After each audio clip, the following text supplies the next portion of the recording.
Won their first game in nearly a week, setting up Drew Stewart with, you guessed it, his first Major League win.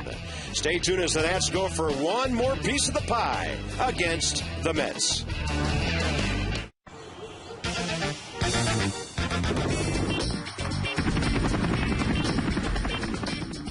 It's a great day for baseball.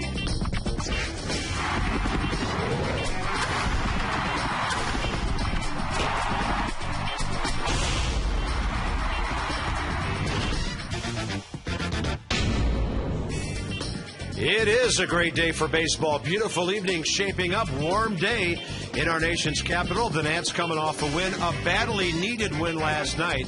And now they're 5-2 against the Mets this year and back over the 500 mark. Bob Carpenter, Rob Dibble. It was what you would call a complete team effort last night. But Rob, in baseball, nothing's complete without a good starting pitcher to get things going. And it wasn't going to be an easy night either. They brought their own knuckleballer with them, so Levon had to be on his game because it wasn't going to be a high-scoring affair. Levon did a great job. He kept us in that ball game. He's working on one day less of rest for him, and so he came out throwing strikes, challenging people early and often, and that gave us an opportunity right there to get a sacrifice fly and get the lead late in the ball game. And it was a great at-bat. First it was a squeeze attempt that failed, and then the fly ball by Adam Kennedy, and then Guzman would hit a triple and bring in some insurance. But it was just a well-played ball game by everybody. Zim would have another RBI to right field on a good breaking ball, and then Drew Stewart in the bullpen, Tyler Clippard, and Caps all came on, did the job, nothing but strikes, great defense. It was a great team win. So it was Stewart getting the win, Clifford getting the setup, and, of course, Matt Capps getting the save. And the guy that Rob calls the Mad Capper, 15 for 15 this year, as the Nats, just like that throw, sailing to a nice win at home last night. It's interesting as the bullpen goes, it really reflects what the team's doing. Look at all the innings it's had to throw in those 20 losses, just about 4 innings per game in those. And it kind of shows that the starters aren't really going deep into ball games. And the quicker we get our bullpen into the game, we run that risk of losing ball games. Once again, the relievers shouldn't be in the ball game until maybe the 7th or 8th inning. So when you're getting them in the game in the 6th, the 5th sometimes, you're running the risk of them being out there and overexposed. We know you woke up this morning wondering, who are they going to cover the bases with tonight? It's 24-year-old Luis Adelano. He's from Santurce, Puerto Rico. Nats got him from Atlanta for Darrell Ward, and 4 years later he's healthy, and that deal is paying dividends.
All on Masson, brought to you by AT&T, rethink possible. By Honda, look for money-saving leases and low financing at your Honda dealer. And by Range Rover, the luxury that's more than a luxury.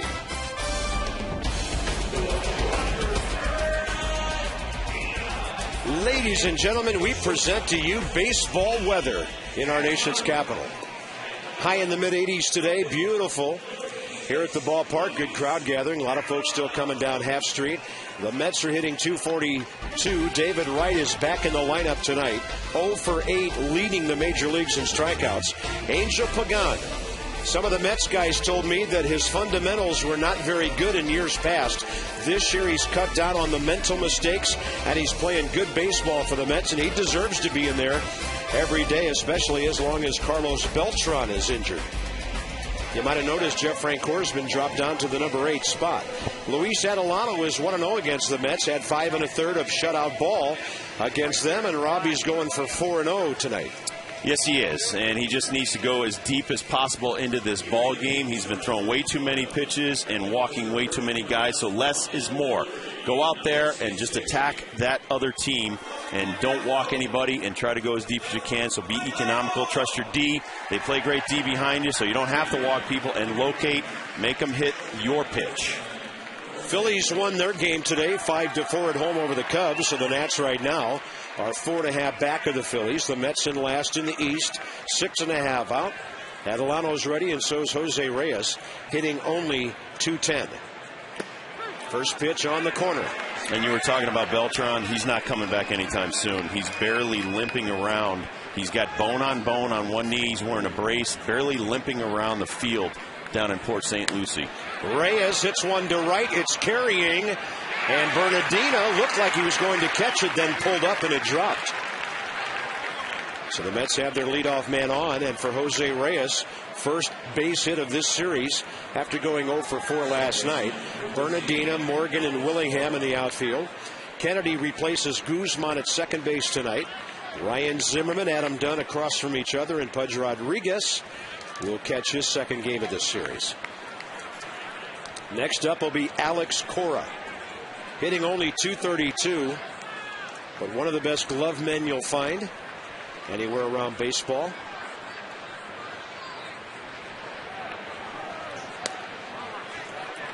Luis Castillo's hitting .244 left-handed. So they'll go with Cora batting a little lower than that, but they need to give him playing time every once in a while. Well, you'd rather have Cora's defense. So if Castillo's not going to hit from the left side, you'd much rather have the Gold Glover who won a Gold Glove back with the Dodgers in there instead of Castillo, who has limited range. Reyes, good running efficiency this year, 9 out of 10. Tim Cheetah, 25-year veteran, and he's the one who called the triple play last night, bailing out Bob Davidson, who didn't see the play or didn't call it. Davidson at first, Marquez at second, Timmons at third. That was a weird play. The ball was in center field, and the first base umpire had to make the call. 1-1 pitch. That's a fastball in there. Nationals 12-6 at home. And the Mets on the road, 5-14. Only Baltimore at 5-16 has a worse road record.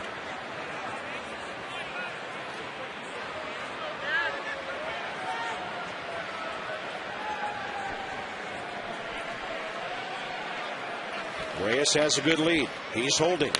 Cora lines one to right. Bernardino's drawing a bead on that one and has it for the first out. It is beautiful here. Just a couple of clouds overhead. We'll call it clear skies. 78 degrees. Flags are not moving tonight. I was going to say, I don't think it's easy to see for Bernardino. I mean, there are some shadows. There's still some sun peeking through over the left center field or the left field wall. Yeah. And it just seems like even on that play, didn't look like he got a great read on the ball. Yeah, I think you're right, because we all thought he was going to catch the base hit by Reyes. There's another strike, this time Jason Bay. And this is definitely... There you go. There you go. You got that sun peeking just over the top of the stands. I just think this is the type of lineup you got to attack. If there's ever a lineup in the National League East where you can attack them, it's right now.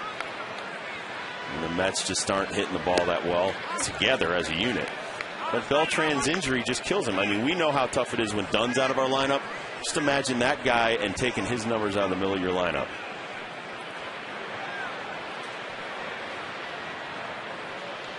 Some surprising power numbers around the league, like this guy's 1 homer, Troy Tulowitzki's 1 homer, Todd Helton's 1 homer, and he just hit one on Sunday.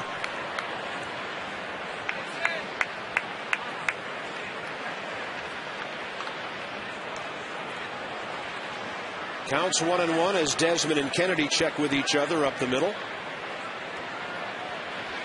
I just think it's, you know, we watched our guys do it on the road trip when Dunn was down. They tried to do too much, and you got to know your limitations. And I think that the Mets will be fine. There's another line drive.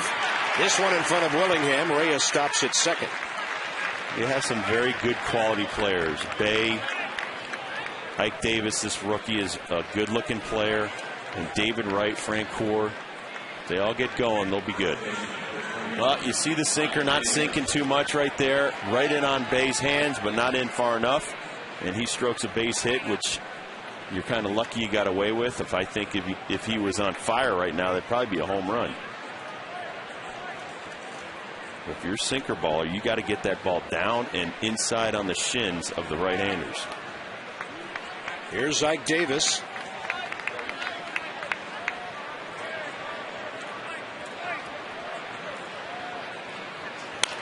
And a bouncer to the right side. Dunn with a good backhand. High throw dropped by Desmond. That'll be an error on a fielder's choice ground ball. Who will they give it to? Dunn for the high throw or Desmond for the drop? And the bases are loaded with 1 out. Adam made a very good glove play, Rob, and there was really no reason to rush that. It did not look like a double play ball. No, and there's a good sinker right there. Davis tries to pull the outside sinker, and it just looked like right at the end, I would say Desmond just dropped it. Yeah, that ball's got to be caught. Not that bad of a throw. Fielder's choice, E6. Desmond's 8th error of the year. And maybe it was Ian thinking about a double play relay. Oh, absolutely. And he rushed it with his glove, and here's David Wright.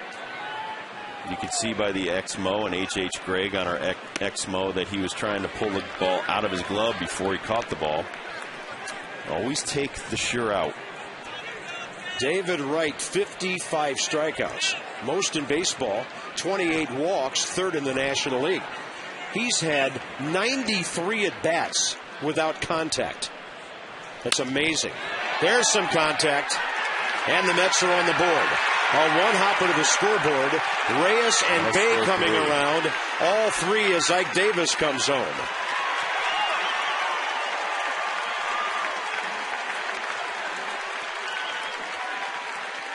David Wright's first at bat after sitting out a day.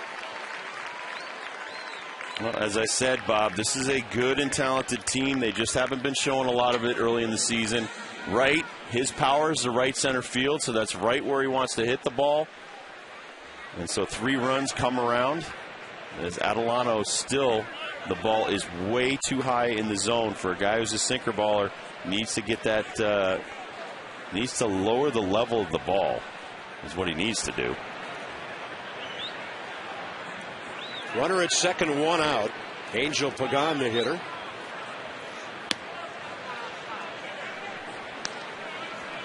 UPS store here on the pitch track, and look at that. The sinker just hovering right down the middle of the plate. That ball's got to be close to the dirt, not up where it's hittable.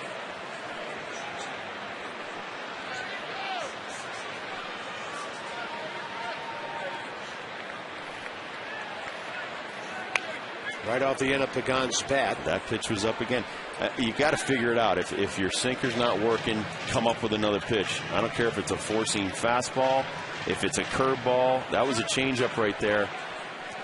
The sinker's not sinking right now. It might work for you a couple innings from now, but you just can't stick with it and keep firing a nice hittable pitch in there for the Mets.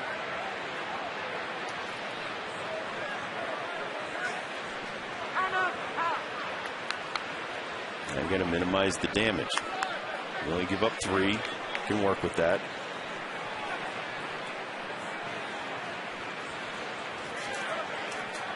Angel Pagan's been good just about doing everything the Mets have asked him this year.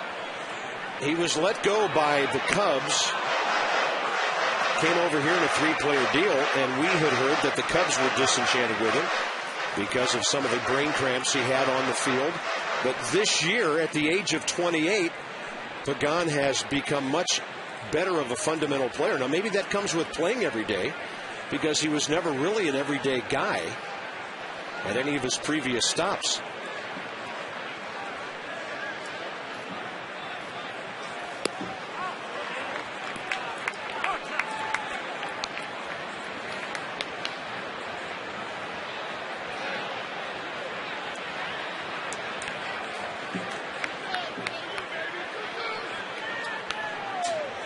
'77 games with the Cubs in '06, 71 in '07, 31, and then 88 for the Mets, and he's playing every day this year. Adelano misses low and inside, and a very long inning is brewing here.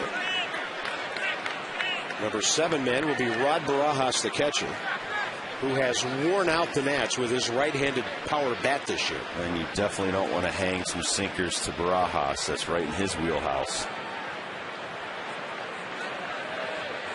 He'll blow this game wide open if you let him. 3-2 with 1 out.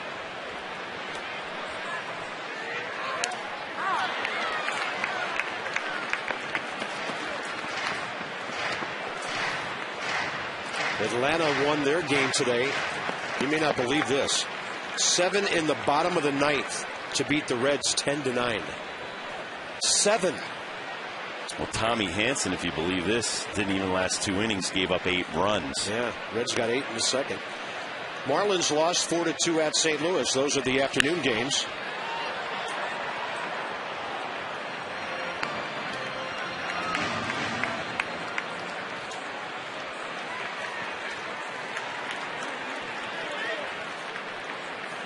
And the Braves are right now tied with the Nationals with their 21st win of the year. They've had a good week.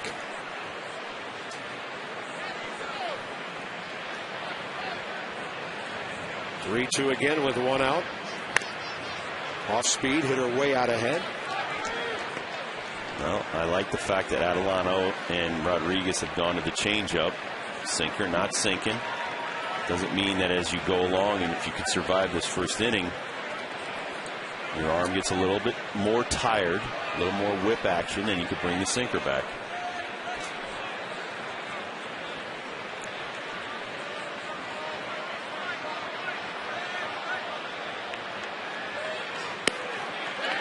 Close, but ball 4.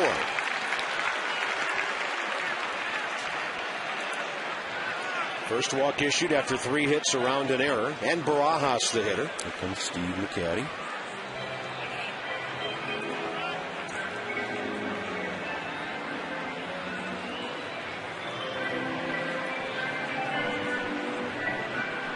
Rob, I think you brought up a significant point in Adelano's last start.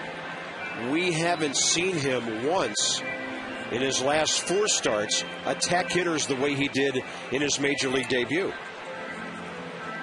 He's just been really timid, and he has not attacked the strike zone. The first game we saw Adelano out of the minor leagues this year, he just came on like a bunch of gangbusters. Every pitch was right around the plate. It had some kind of oomph and angst on it.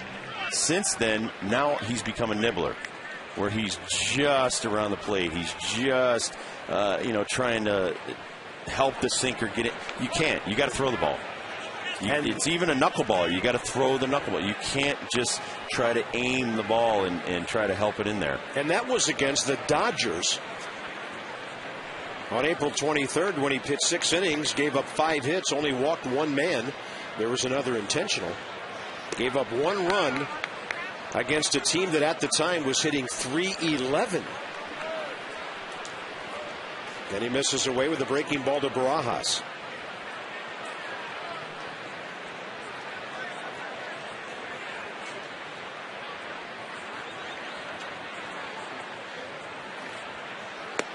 Front door breaking ball on the inside corner.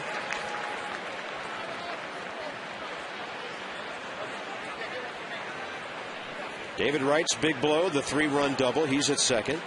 Angel Pagan walked after him.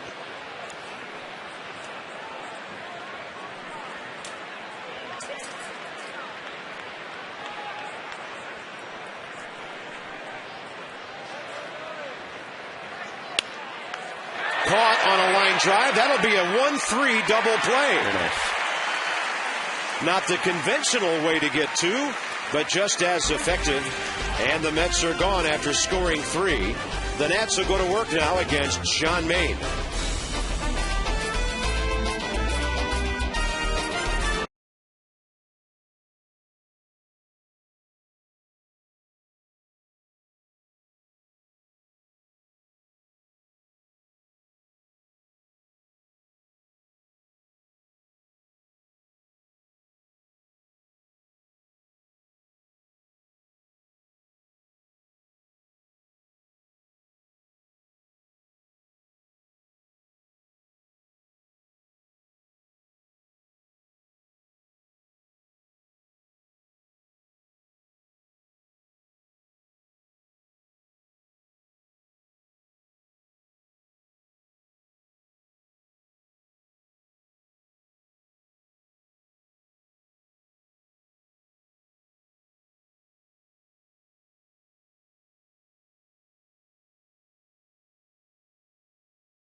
Hitting .317.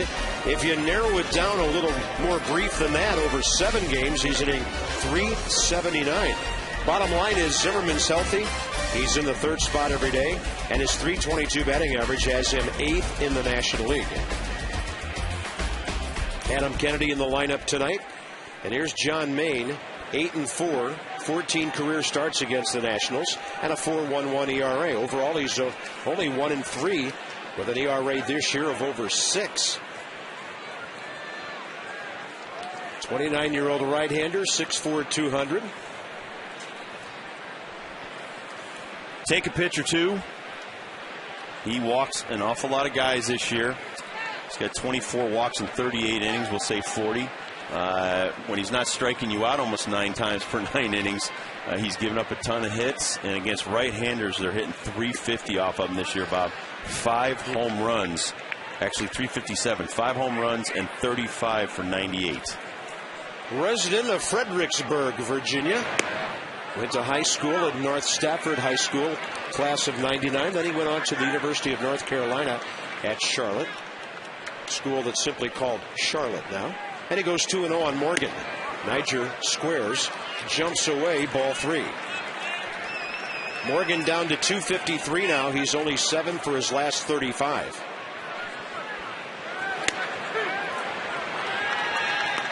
And left-handers only hitting .200 against John Maine, so obviously it's something that when he's looking at a right-hander, it bothers him because he should be dominating right-handers with his stuff.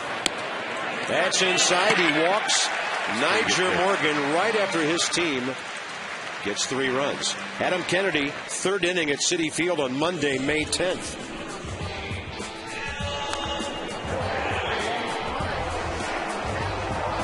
And we all know what Ryan Zimmerman did right after that. They went back-to-back. The Nats won that game. Matt Capps did not get the save that night. Remember, he was a little worn out. And Miguel Batista came out of the bullpen to get the save. Got the Nats off to a good start in that series in New York. And it looks like Maine might be hurt. Oh, no. After one hitter, John Maine is bent over on the mound. Raul Valdez is throwing for the Mets.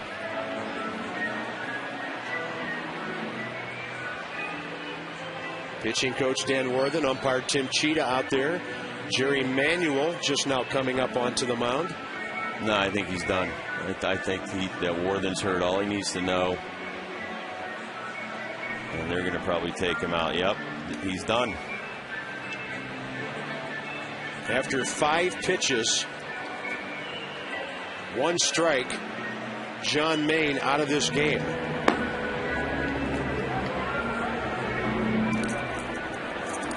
Wow. Bad break for the Mets. They lead by 3. Over the next few innings, we'll see how good that is for the Nats.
Right now, their starter gone after 5 pitches, resulting in a walk, and Raul Valdez will take over. In fact, remember him on May 19th against Washington. And he's had a 7 1/3 against the Nats scoreless before. Here's the defense behind him. Wright and Davis, Reyes and Cora, Angel Pagan in center, Jason Bay and Jeff Francoeur flanking him.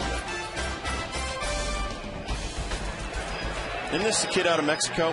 Didn't they pick this kid up off a Mexican team? Yep. Okay.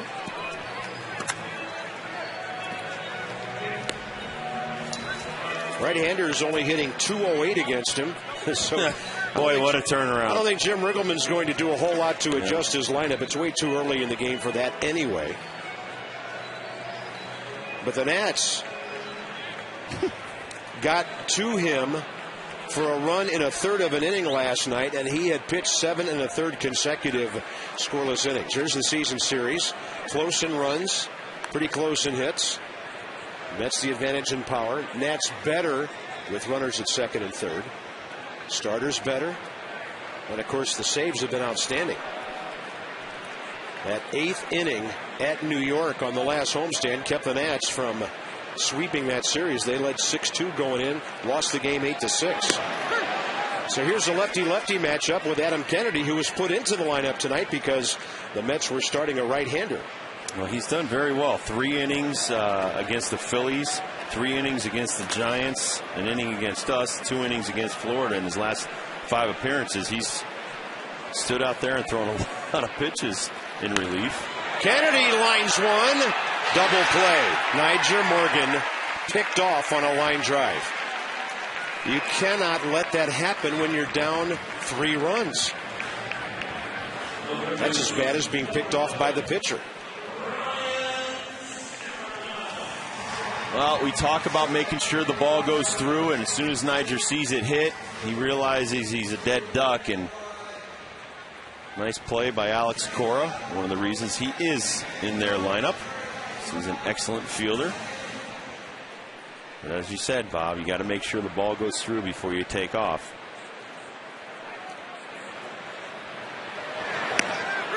Plus, you have your numbers 3 and 4 hitters coming up. And you certainly want both of them to bat in an inning when you're down.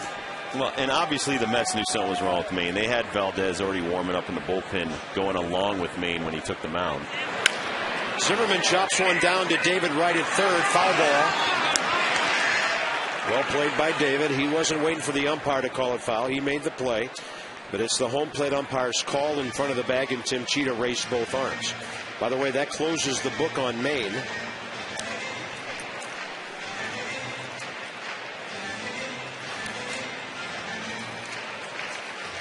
The Mets now with Nice down with the hamstring. Oliver Perez banished to the bullpen. So now 3/5 of your original rotation is out.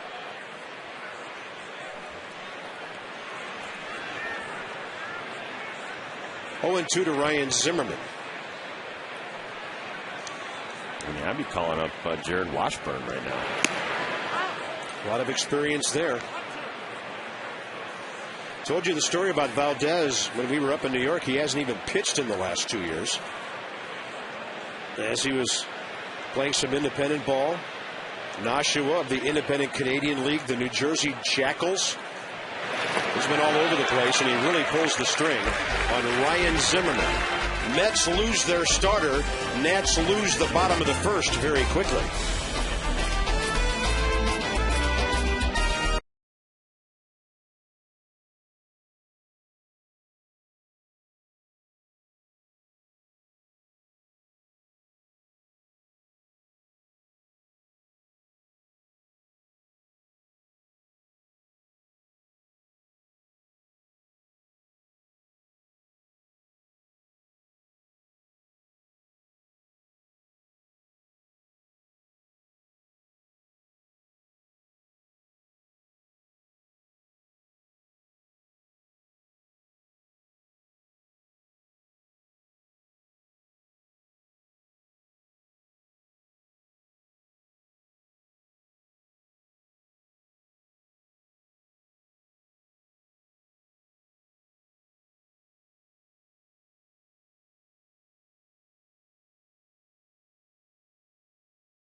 Tigers, he was a first baseman.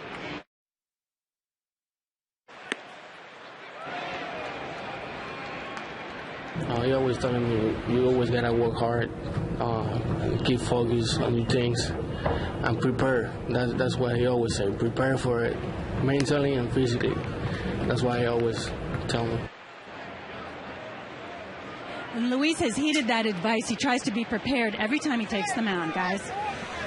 Rough first inning tonight. Gave up some line drive hits. An error didn't help.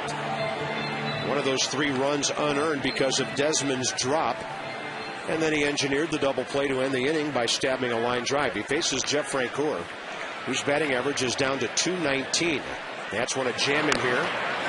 Defensive swing, and he chopped it somehow.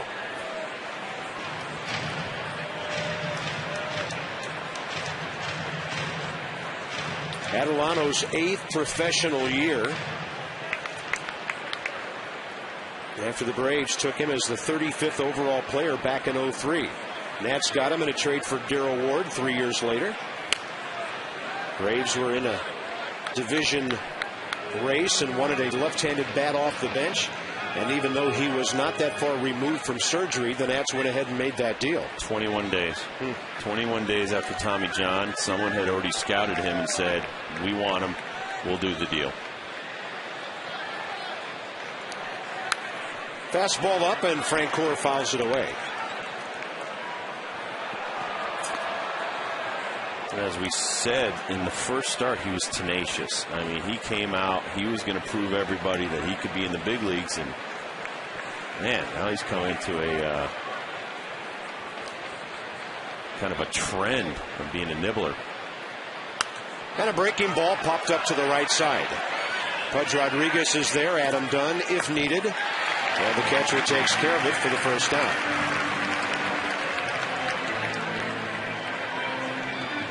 May 10th, so he just had a birthday.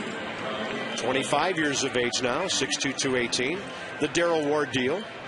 And in 06, had the Tommy John surgery, only pitched in 19 games that year, only one in 07. And then finally, Hagerstown, Harrisburg, Potomac, a combined total of 24 games in 08. Last year, 20 starts at Harrisburg, 7 and 8, and 2 late starts at Syracuse when he went 2 and 0.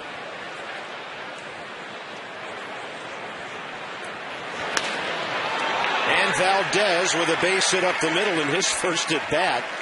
By the way, this guy's 2 for 5 on the year with that single.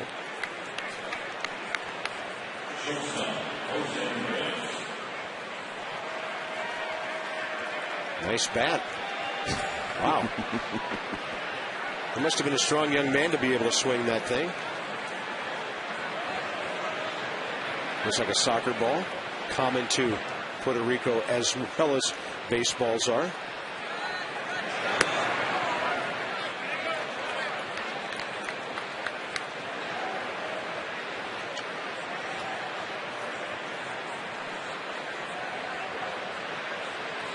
So the pitcher's on with 1 out here in the top of the second.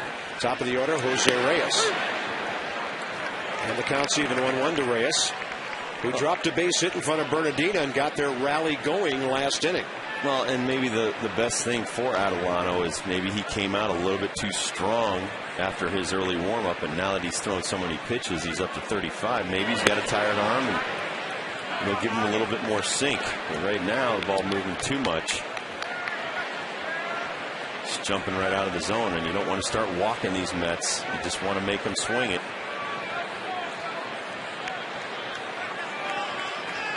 Like a team average of 215 on the road. That ball is scorched to right, but Bernardina is there. Hit extremely hard for the second out.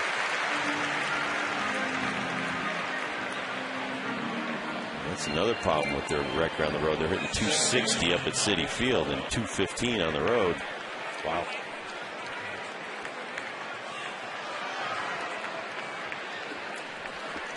Mets only had 5 hits the entire game last night. Jerry Manuel's ball club 19 and 22. 5.5 behind the Phillies. And they also haven't played well in the division with a record of 8 and 14. 2 and 5 against the Nationals has a lot to do with that. In fact, how about the homestand they're going for, Rob? They're going home to play the Yankees and then the Phillies. Wow. I'd like to get those teams back-to-back for 6 games. They lost 2 of 3 at Philadelphia earlier. Alex Cora flied to right first time up.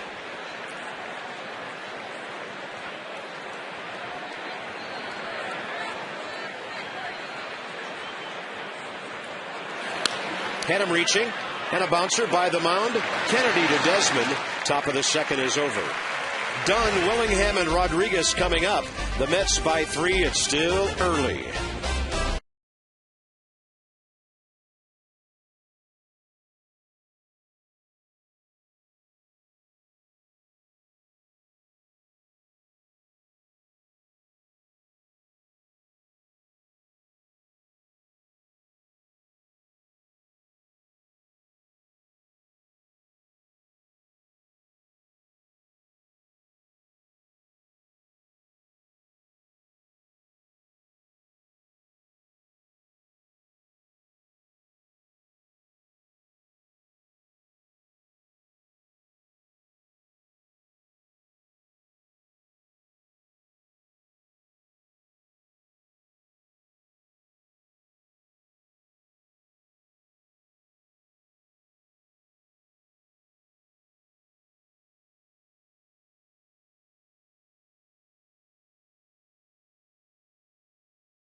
Luna double.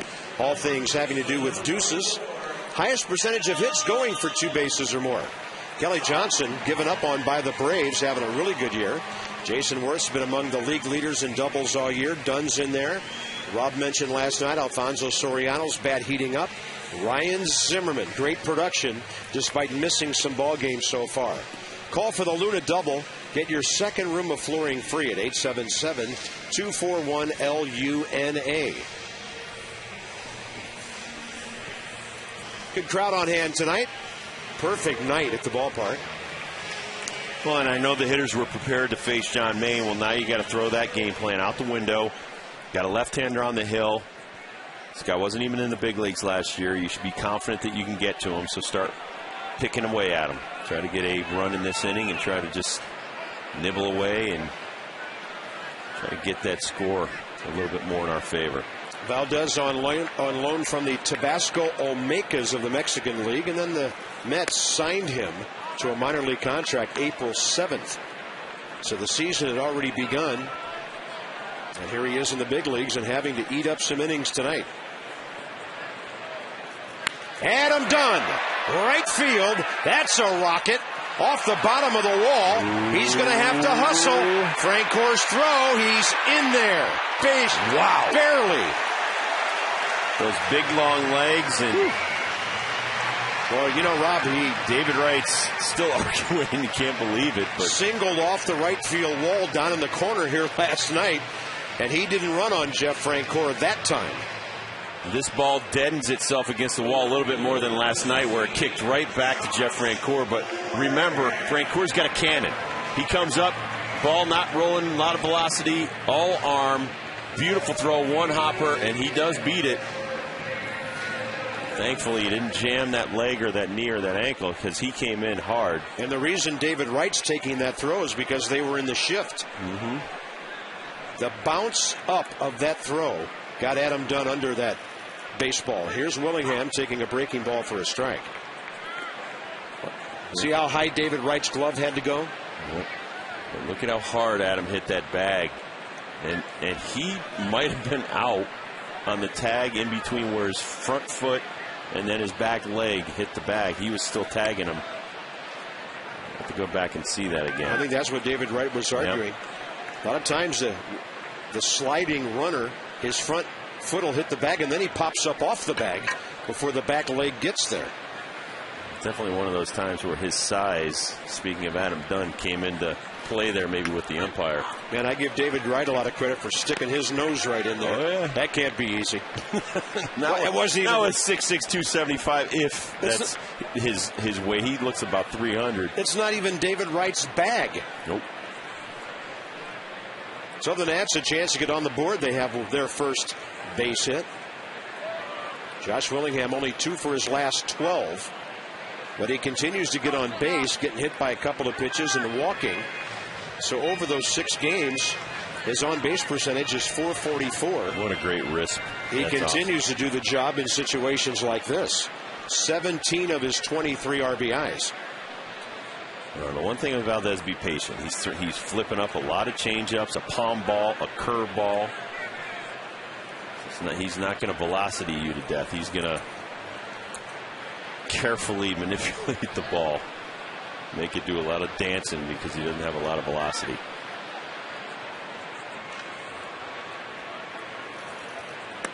Oh, that's a great take. Nasty breaking ball, looked like a strike for a while. It's a nice try by Valdez. Well, he's basically like a Levon Hernandez or even a Dickey. R.A. Dickey last night with the off speed and changing speeds. And Willingham pops it up out behind second. Adam Dunn will have no choice but to hang at the bag. 1 out.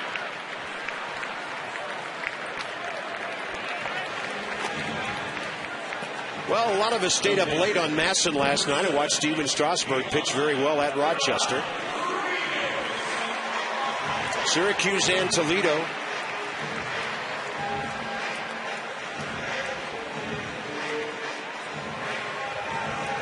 Seven o'clock live on Masson. That is a home game against the Toledo Mud Hens on Monday night. The Nats are off that night, so you can enjoy Strasburg and his teammates live. I know you watched a little bit of that last night, Rob. What did you see from Strasburg? Watched every pitch. A little bit more erratic. Looked like he was strong. Remember, he had too much rest, I think. Great swing by Rodriguez and a base hit. Runners at first and third, one out.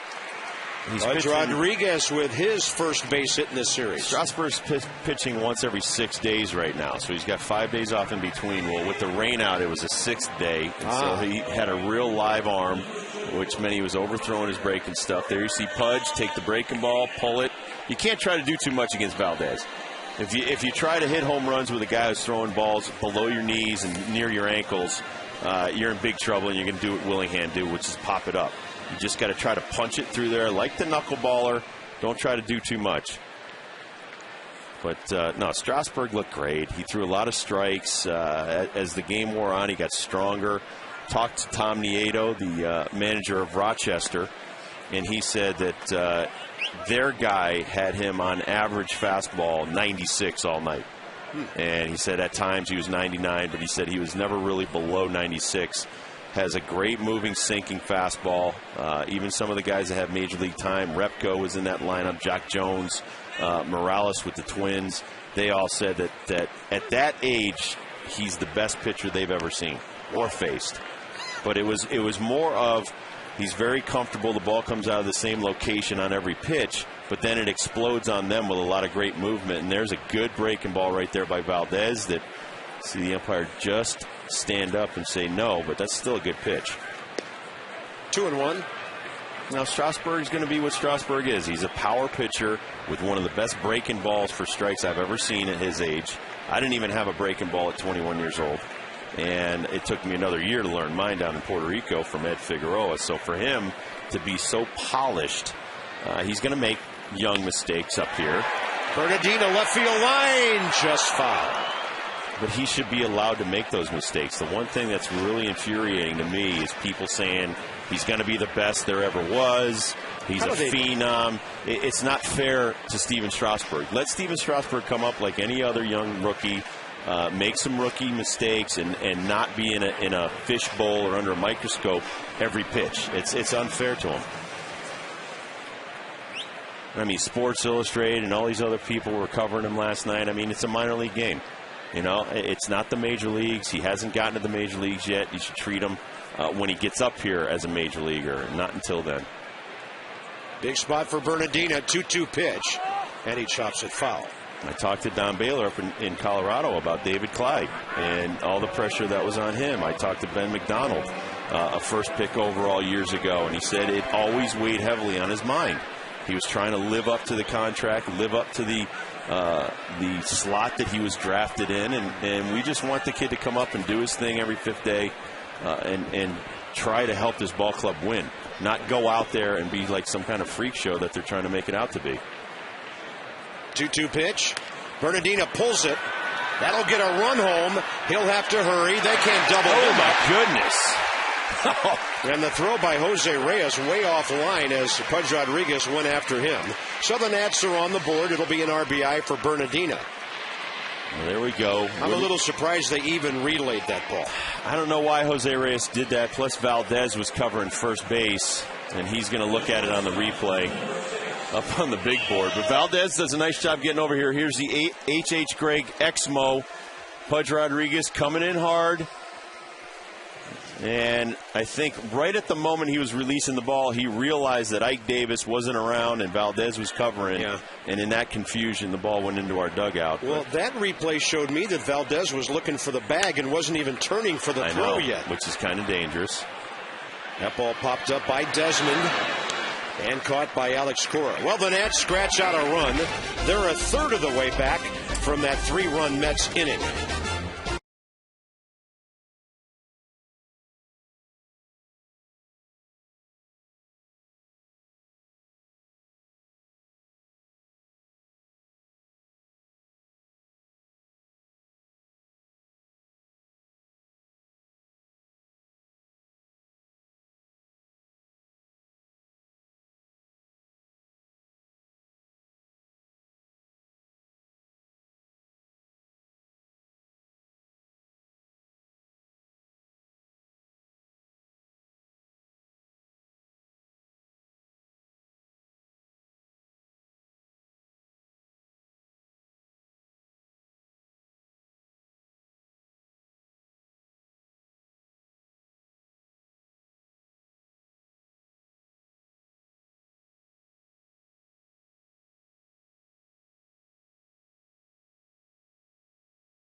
express written consent of the Washington Nationals.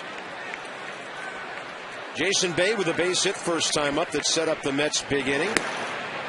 Adelano misses low. Third inning underway. Luis 40 pitches in the first 2 innings. 24 in the first.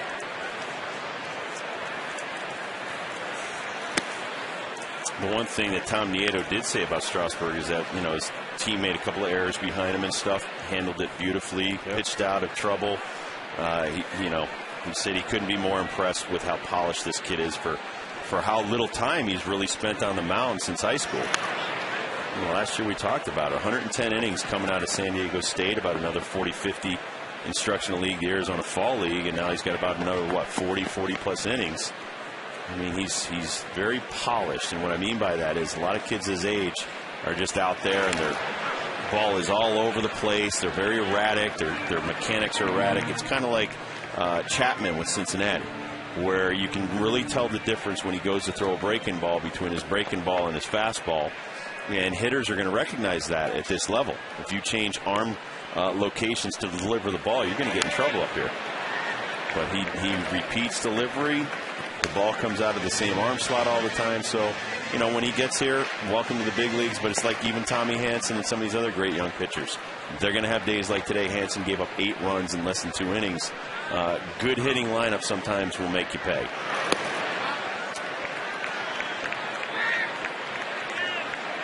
It's part of pitching is when you don't have your 98-mile-an-hour fastball or that great breaking ball, is going out there and getting through the lineup 3-4 times with literally nothing.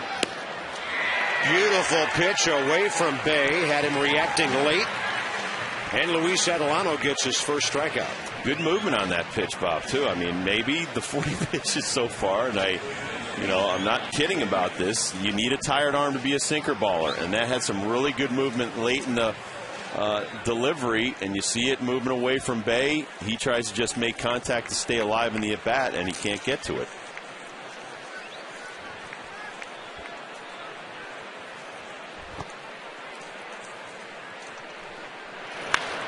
First pitch swinging, Ike Davis. It's one a ton to left, and that ball is off the bottom of the wall. Niger Morgan over there to help out, holding the hitter to a double. No way Josh Willingham could get back there for that one. And a lot of credit to Niger. Probably saved the Nats 90 feet by the base runner there by getting over to help out his left fielder. Well, Ike Davis, the first at bat, pulled this pitch on the ground. This time the sinker, he goes with it, and he crushes it off the left field wall. And I like the fact that a young hitter made a quick adjustment from one at bat to the next, and that's big league hitting. Made the adjustment and made Adelano pay for having too much at the plate. Here's David Wright.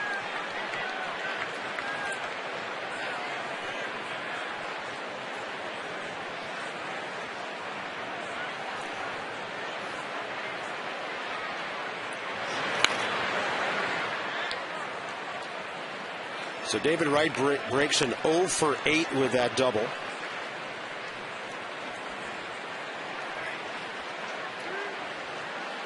Adds 3 to his RBI total, jumping up to 29. That gets him into the top 10 in the league.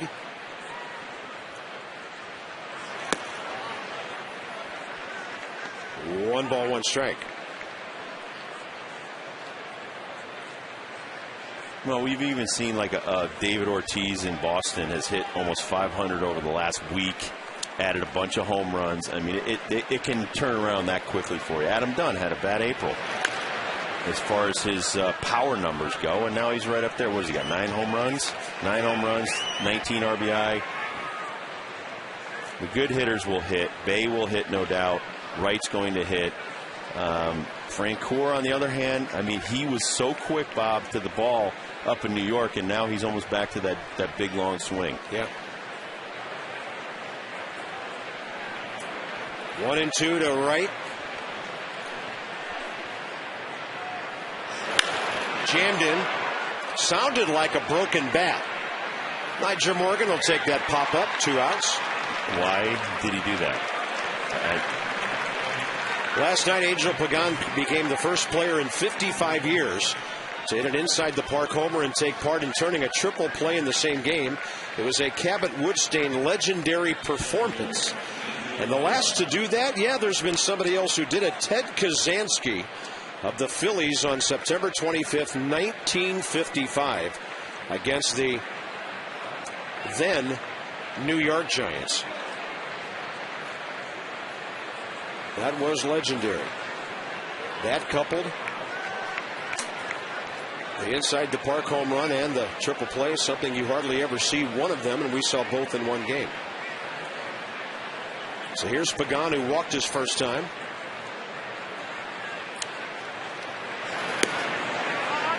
All right, let's go back to that catch and throw by Nigel Morgan. Now, this will make it 2 outs in the inning. Ike Davis is not tagging. There's no reason to throw this ball to third base. If the pitcher's not covering and that goes over the third baseman's head, Ike Davis goes to third. So you just throw it to Desmond, hit the cutoff man with 2 outs. That would be called a strong throw, but not a good throw. No, and you know, I know you want to show off your arm or whatever, but you know, you need to do baseball fundamental stuff.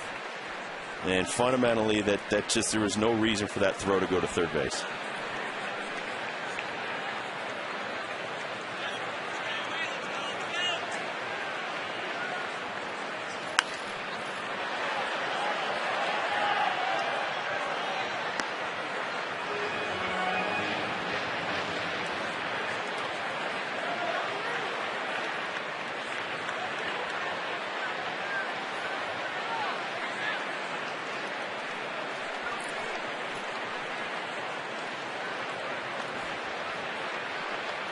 Pagan on a 4-game hitting streak.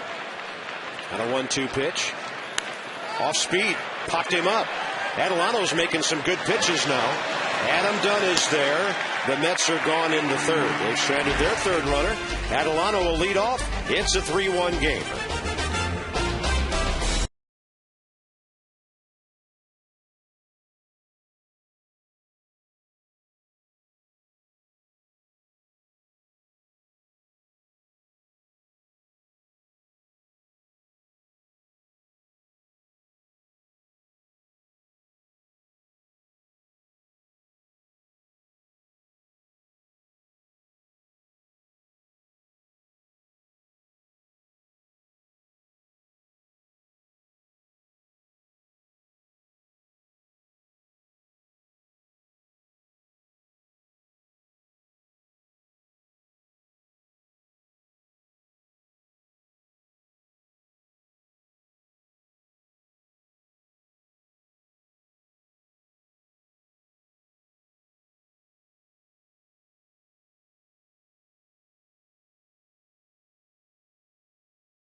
One of the best right-handed hitters, Rob, in the game at taking the ball to that part of the ballpark. And we know our own third baseman, Ryan Zimmerman, is wonderful at taking the ball to right center field. You get full extension on your arms.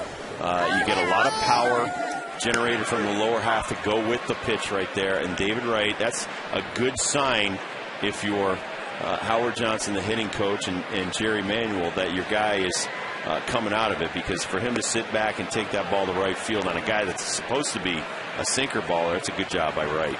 Luis Adelano is a major league hitter, 1 for 10.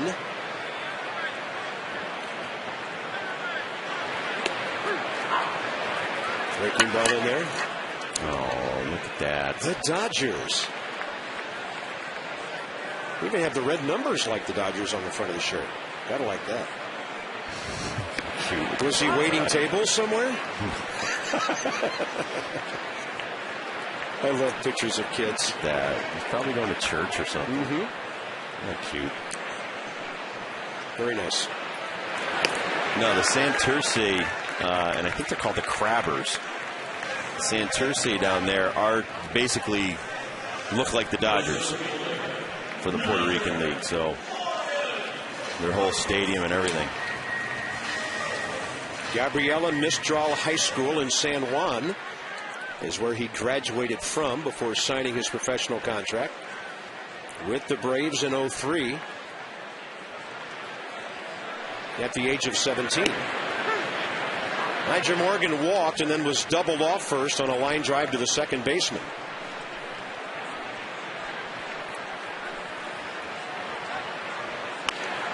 Trying to flip that ball down the left field line, and quickly the count 0-2.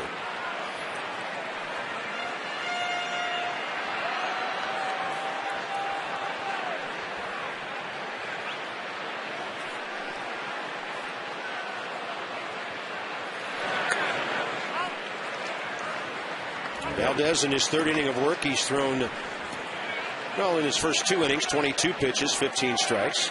We don't usually keep pitch counts on relievers, but we will tonight with this performance. And he'll punch out Nyjer Morgan on a fastball outside corner and up a bit. His third strikeout.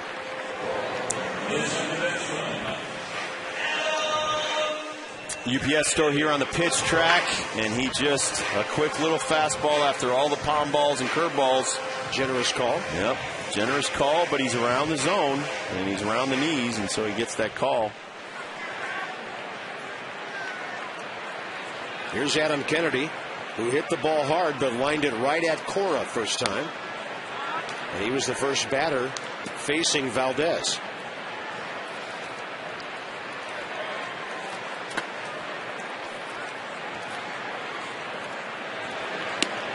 There's a front door variety, 1 ball, 1 strike.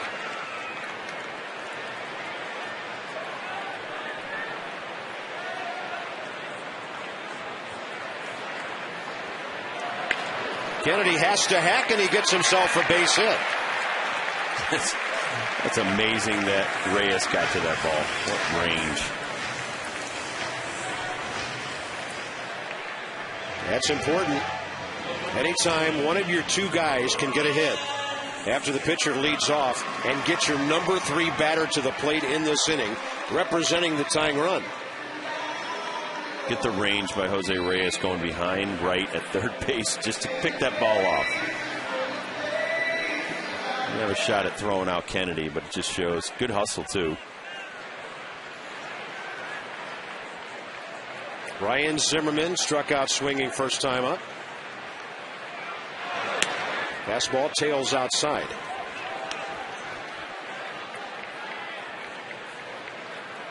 Ryan coming in, 2 homers, 8 RBIs, his last 7 games.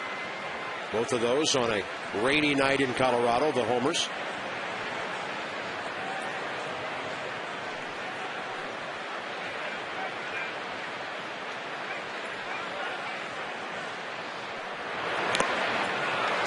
Then a big breaking ball that was tipped. I'll tell you, this kid is quite valuable to the Mets, not just because of tonight, but more than a 3-to-1 strikeout to walk ratio. Here you see the big breaking ball after the quick little fastball. 23 innings pitched so far, 15 games. So for a late signee, for a kid that throws a lot of strikes, he may not be overpowering, but at least he can help you out of the bullpen. Ooh. Fastball 87. Upstairs, Zimmerman pumping on it. Adam Dunn has hit the hardest ball of the night, a double off the scoreboard, and scored the Nats' only run back in the second.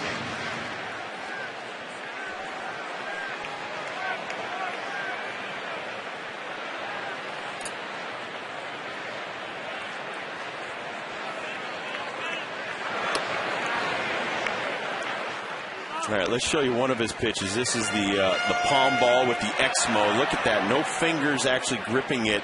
It's down, buried in your palm.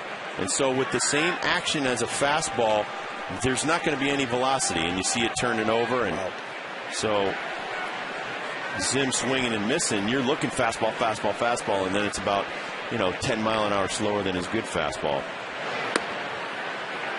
Off speed again, 3-2. It's the same thing with the circle change. It's as much about the grip and the arm speed, because you're not gripping the ball on the circle change with any real torque behind your fingers on the ball. Same thing with that palm ball.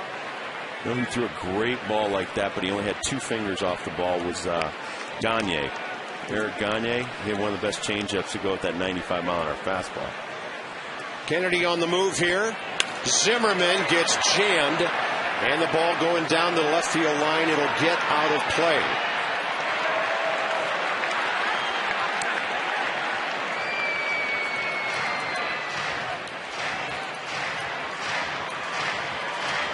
Ryan has been amazing with runners on base this year.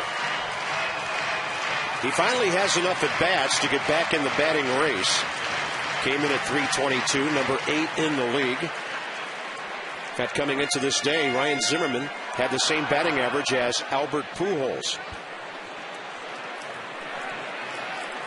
One of David Eckstein's prized pupils. Or Rick Eckstein. Pardon me. It's okay. Good brothers. All right. That's going to get him. Inside corner, and Zimmerman's gone. He knew it. Nats stranded runner. They've left 2, and it's 3-1 Mets on to the middle innings.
Needed Adelano to keep him right there at the 3-run deficit, and now we're starting to whittle away at that 3-run deficit, and he's doing a good job. He's got a better sinker, but he did a really veteran thing. He moved on from that sinker to a lot of changeups and a lot of breaking balls. So a good job by Adelano and also Ivan Rodriguez to say, listen, the sinker's not sinking, it's not working tonight, move on to something else and just get these guys out.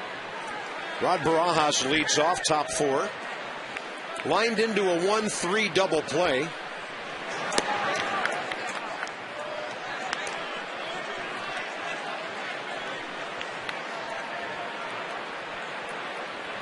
Bottom 3 in the order here.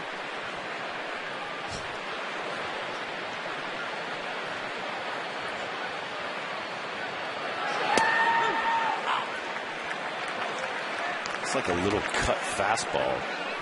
Yeah, there's been some kind of funny late reactions by right-handed hitters. I don't think it's too hard to be a slider off his 89 mile an hour sinker. So I just think he's throwing a cutter. It's not a bad cutter. Looks like the pitch Jason Bay struck out on, leading off the third. And there's the sinker, and it's just not sinking. So just put it on a shelf. Because if Barajas was looking for that, he would have lost that in the bullpen. Maybe even farther.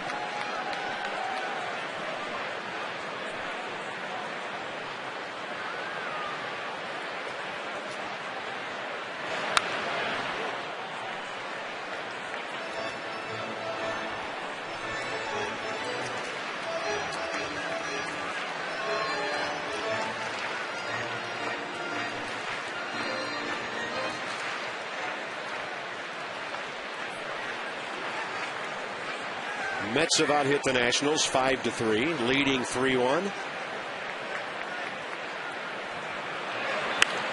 Jammed him on a front door pitch.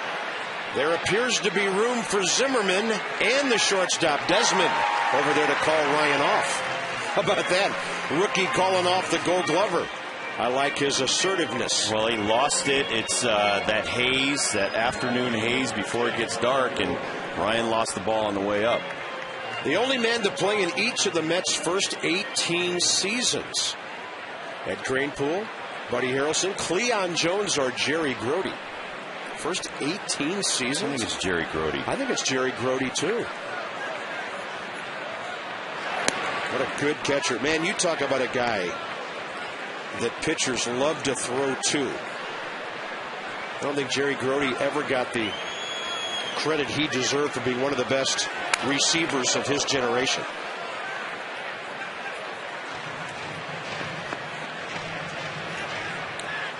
Charlie Brotman's going to get that baseball out of that net if it is the last thing he does.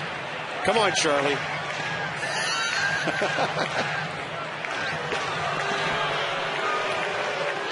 Ball boy's going to give it to Charlie over at the end of the screen.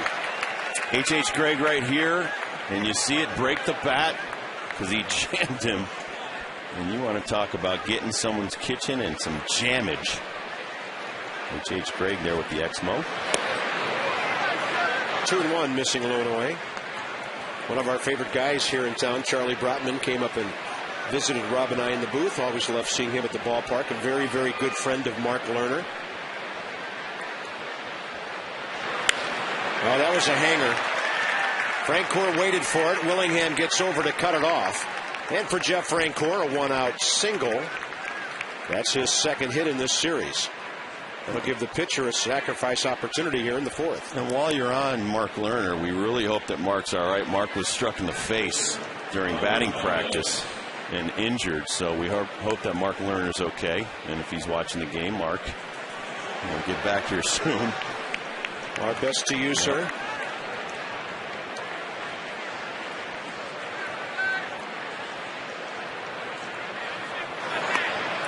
Valdez bunting one off to the side. He does have a sacrifice bunt this year.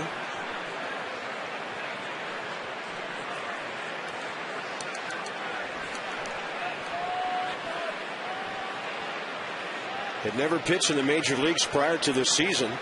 Only 76 games in the minor leagues and 21 in a couple of independent leagues. And he's late on a couple of bunt attempts, strike two. Drafted originally by the Cubs, actually signed as a non-drafted free agent. Then he played for Nashua of the Canadian League, the New Jersey Jackals of the independent Canadian American League. Mets signed him on loan from Tabasco of Mexico. He's had a very interesting trek around Central and North America. Now he swings, and that's just like a bunt. Adelano threw that ball right into the runner, and Adam Dunn did a good job to pick it off. 1-3 for the second out with Reyes coming out. Battle of the Beltways coming to Washington. And on Saturday, 4 o'clock game, the first 20,000 fans receive a free Nationals cap presented by ExxonMobil. Good looking ball cap, red in the front, white around the sides and the back. And get your tickets at nationals.com. Because it's all about getting your red on this weekend. We're pretty sure some in orange and black will sneak their way in here. So if you're coming to the ball games this weekend, get your red on and cheer on your Nats. Top of the order, here's Reyes. Jose's taking 2 good swings tonight, a base hit to right, and then a really hard hit line drive right at Roger Bernardino.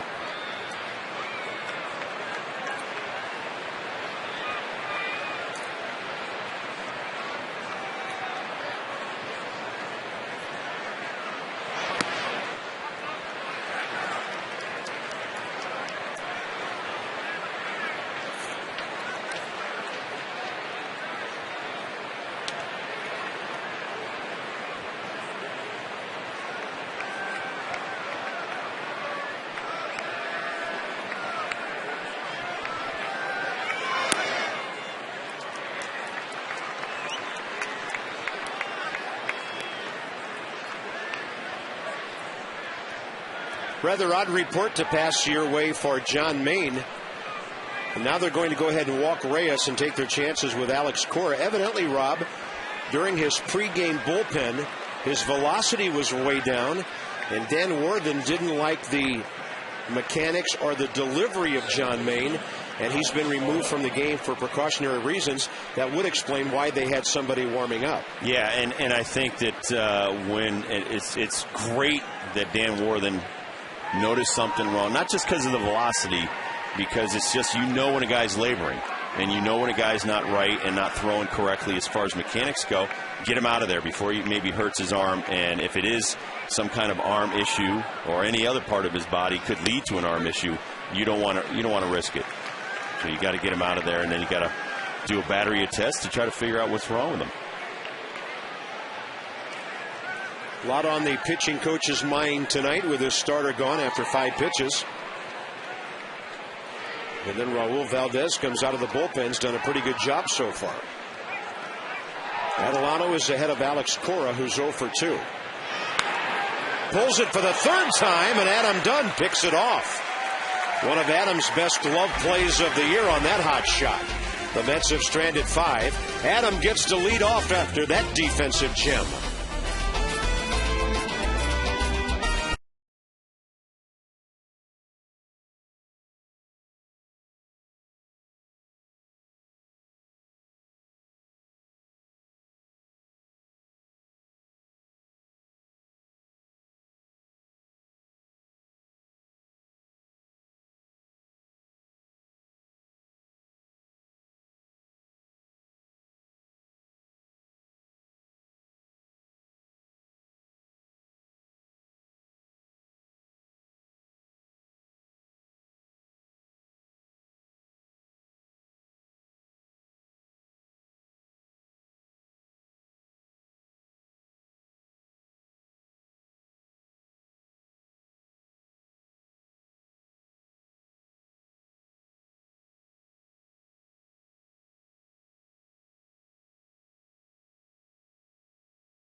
Bottom 4 coming up. Dunn, Willingham, and Rodriguez. I think Dad's pretty psyched about Adam Dunn leading off here. All right, nice work, man. I like the father's American flag shirt and the camo hat. It's a good look.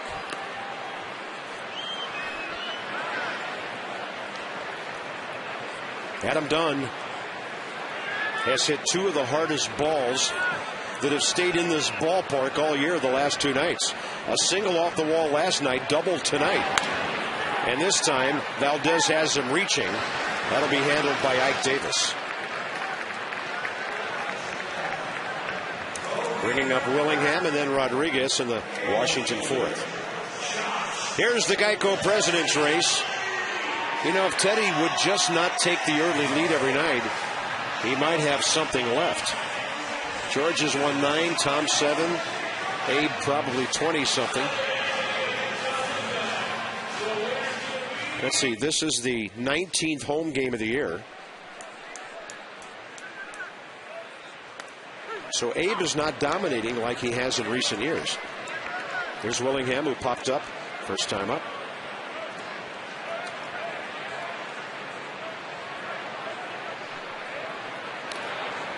There you saw the palm ball.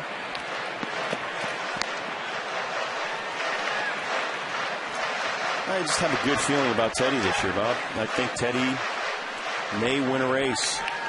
Might be against the Baltimore Oriole Bird, but yeah, he did win a match race against the Oriole Bird to the last year or the year before. I have a feeling when the night a certain pitcher makes his major league debut, maybe he'll win. That's a good one. Willingham gone. Valdez has struck out 5, and the last 3 have been position players. Morgan, Zimmerman, and Willingham looking. Well, he's pitching in reverse. He's setting up the UPS store, the fastball right here. He's throwing nothing but off-speed stuff, slow curve balls and palm balls, and then that 87 looks like 92, and he's getting everybody caught off guard. They need to start subtracting those 2 off-speed pitches and look for the fastball. The UPS store does a lot more than shipping, like offering moving boxes and supplies. And they also handle our pitch track right here on Masson HD. Bud Rodriguez lined a base hit to left, setting up the Bernardina ground ball that scored Adam Dunn for the Nats' only run back in the second. This time Pudge stays on the ball and goes to right. Jeff Rancourt is there. He can't see it. He lost it. That ball's 100 feet over his head. And Rodriguez goes to third base with a twilight triple. Yep.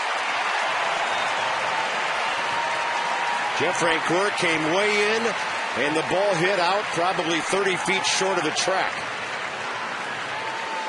Well, we cannot blame him, but we'll thank him right here because Zimmerman, he's already lost the ball tonight in the twilight right here.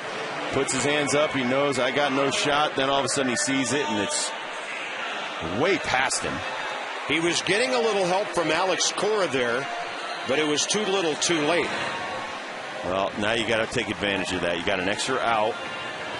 Roger Bernardina here now just needs to try to get a single in any way he can.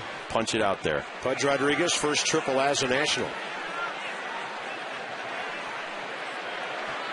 Dangerous time of the night for fly balls.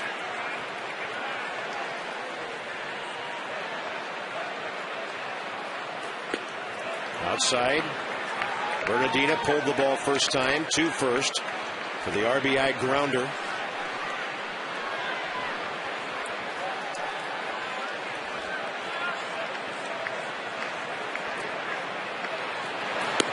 I'm not sure I've ever seen a fly ball in the twilight land that far beyond an outfielder.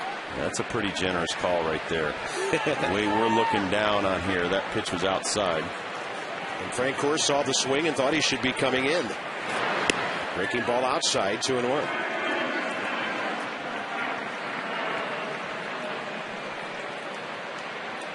Well, look how far. Yeah, he came in thinking this ball wasn't hit that far, but it almost went to the warning track. Ball 3 to Bernardina with a right-hander Desmond on deck. No activity in the Mets bullpen. They have a 2-run lead here in the fourth.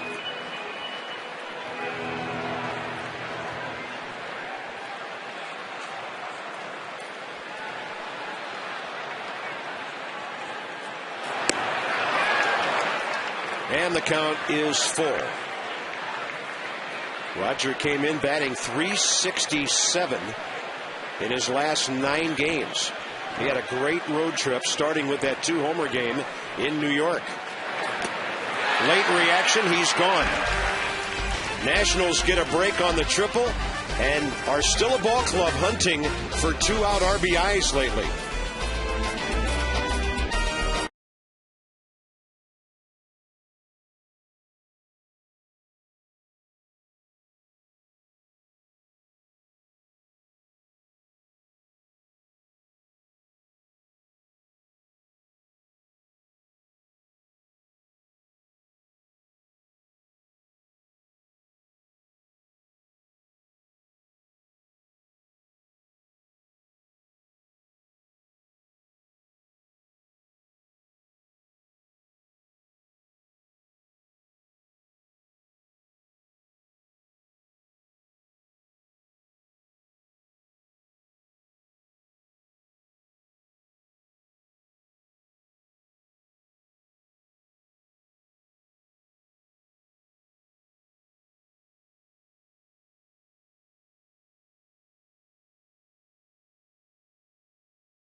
I used to like Nolan Ryan.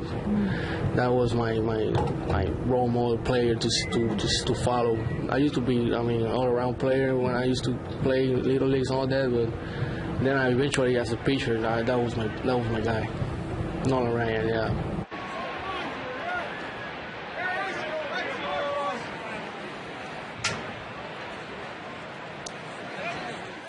Top of the fifth inning, Jason Bay with a base hit, a run scored, and a strikeout.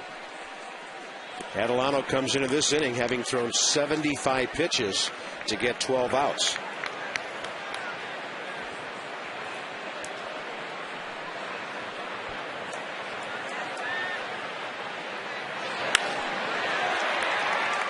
Ball scorched into left field, and Jason Bay's 2 for 3.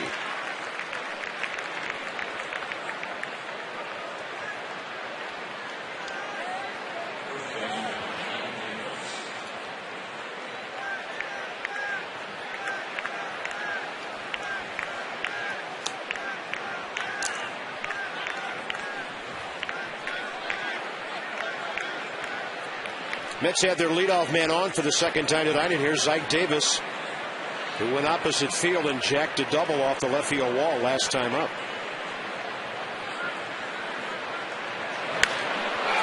He gets a big piece of that one out to center.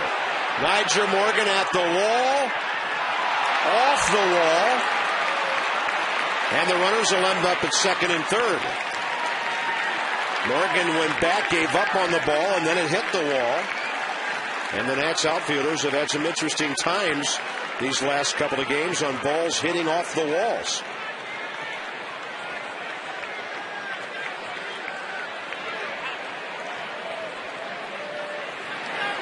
Well, once again, a sinker that doesn't sink. Last time Davis took it to left field over the head of Willingham. This time he takes it over the head of Nyjer Morgan. DeMcCaddy with a slow walk to the mound. And that'll get our bullpen up, but the sinker has just not been on a downward plane all night. And Jason Bay hit a hanging curveball, so they went with the sinker. Both pitches up in the zone. Very hittable.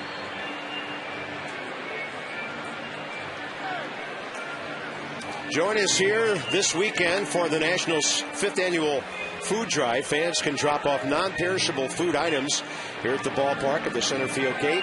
That's from the time the gates open through the 4th inning. All food collected benefits the Capital Area Food Bank.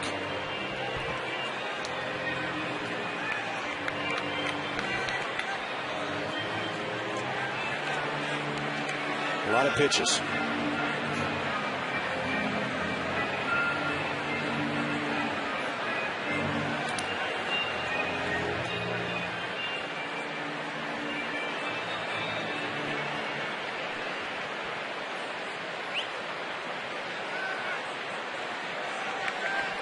So the Mets have a big-time rally brewing here. David Wright's driven in all 3 of their runs tonight. Second and third, nobody out here in the 5th inning.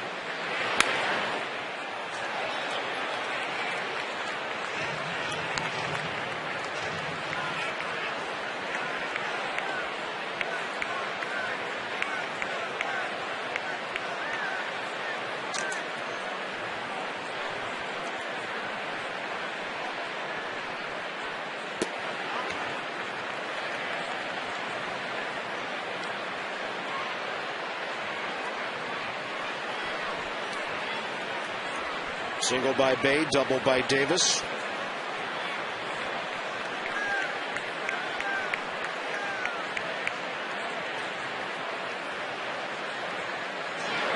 Zimmerman even with a bag at third. Dunn just a little deeper at first. Middle infielders back just a bit, but pinching toward the bag. He's going back to the pattern of nibbling. What I mean by that is once you give up a couple of hits on some of your good pitches, you get afraid to throw it in the zone. That was a better one. You just have to throw that sinker and believe it's going to go where it is. The toughest thing on a young guy is when, your good sinker gets whacked to the wall or a curveball gets whacked out there for a base hit. You just got to keep throwing your pitches. And some nights you're just not going to have your best stuff, but you can't go away from your strength, and his sinker is his strength.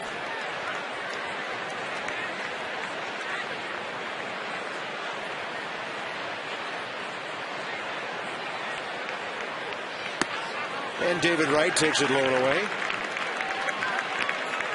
Well, that time Pudge was set up on the inner half for a sinker, and it looked like he threw a cutter.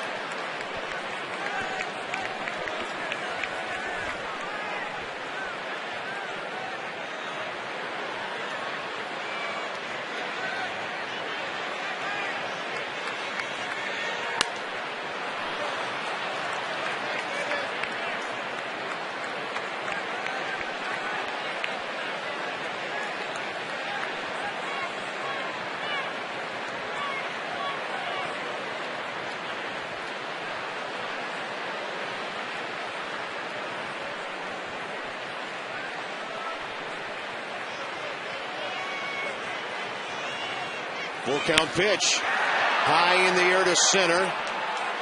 Jason Bay and Davis tagging on this one. Davis goes back. And then Davis goes back on a throw he would have beaten easily. But Nigel Morgan did release it in a hurry, and the Mets pick up a run. It's now 4-1.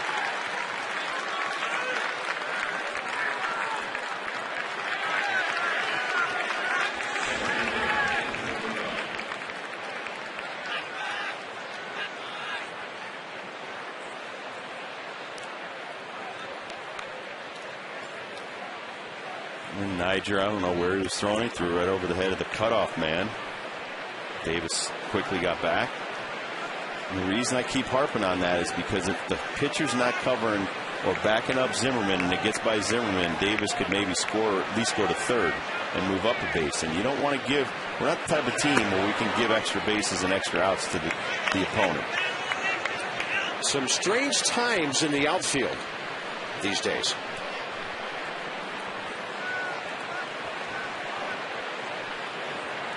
David Wright, all 4 RBIs tonight. You just have to make good baseball choices, Bob.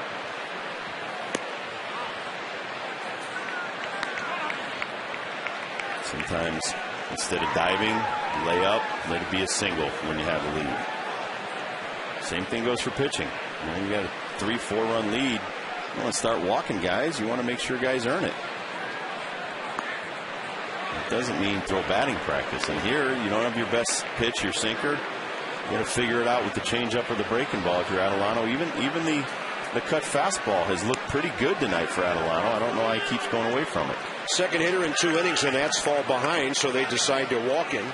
And in this case, put 2 men aboard with 1 out here in the top of the 5th inning. Go to Chili'sBaseball.com and check out a VIP baseball trip you could win at Chili's. It's all in the preparation. And what did we learn from Steve McCatty last night? That in Stammen's start, when he was getting whacked all over the place, he didn't throw his curveball. And that's one of his best pitches. You can't go away from a pitch just because you may give up a home run on it, a double, a line shot. You have to believe that you're going to get that pitch to where you want to locate it, and you can't just give up on it. Reaching out is Barajas and dropping one to center field.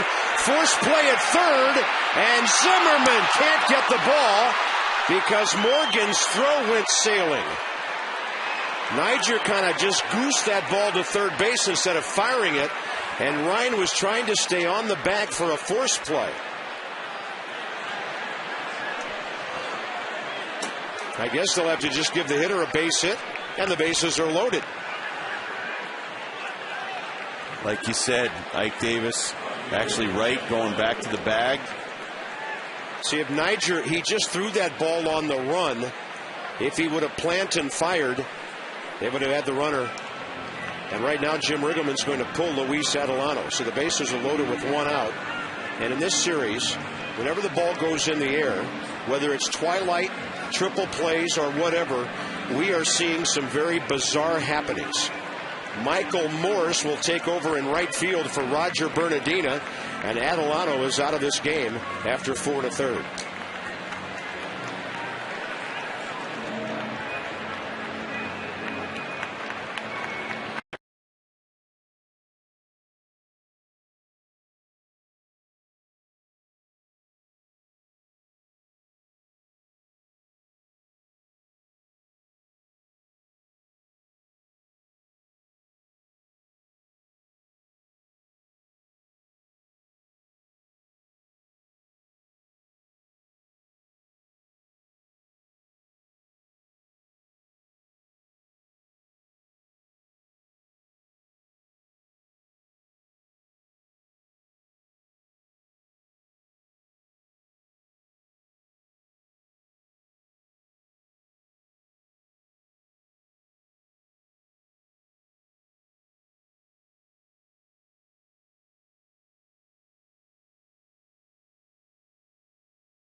together with some friends out in the outfield area.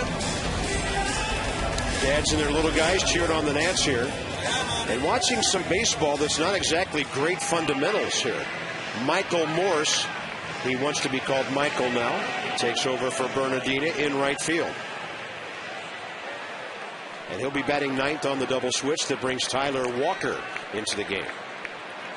So here's the deal. 1 out, bases loaded. Jeff Francoeur, the hitter. And the pitcher spot due up next. And Valdez is in the on-deck circle with a bat.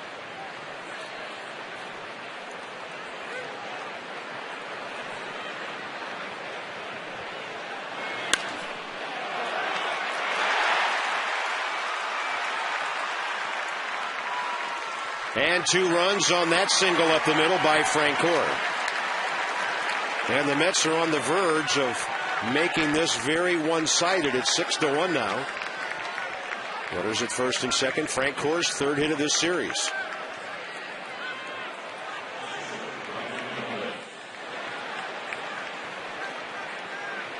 Well, it was a breaking ball that stayed in the zone a little too long. Francoeur just drove it back up the middle.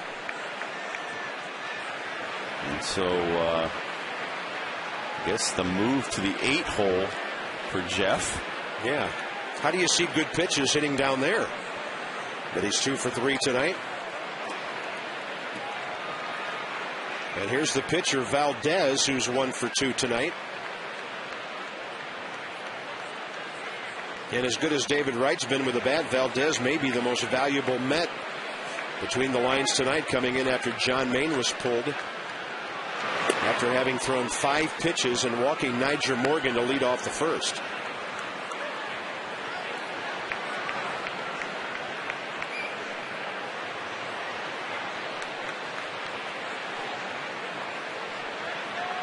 Barajas 90 feet ahead of Francoeur, so not great speed out there for the Mets.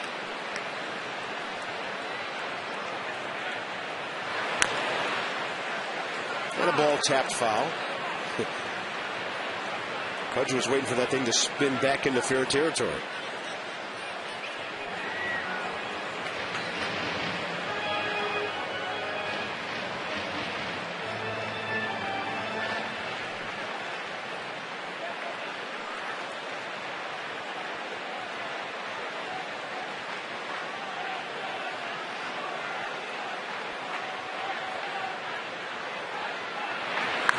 And he bunts. Hard bunt. Walker drops it. Loses the play at first. And that'll be the Nats' second official error of the night. But there have been more than 2 defensive mistakes in this game. I don't know if Tyler was rushing because he thought he could get 2, but the Nats keep trying to rush for double plays, Rob, and now this is the second time they don't get anybody out. As I said before, Bob, this team cannot afford to not play smart baseball. Take the out when it's given to you.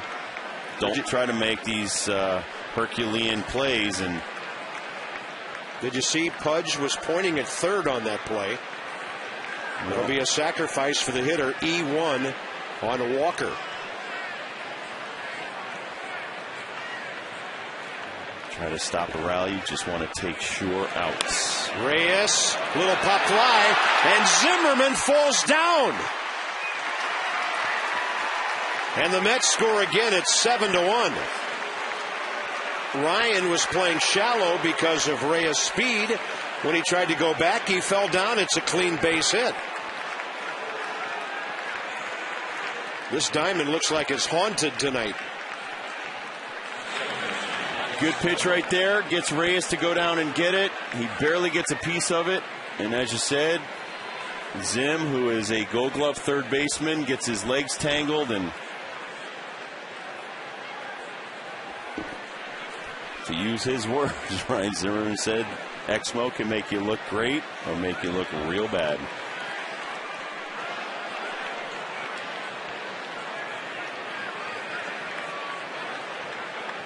Seven to 1 Mets. Bases are still loaded with 1 out. And the 9th man to bat in the inning is Alex Cora. He's going to put the ball in play somewhere.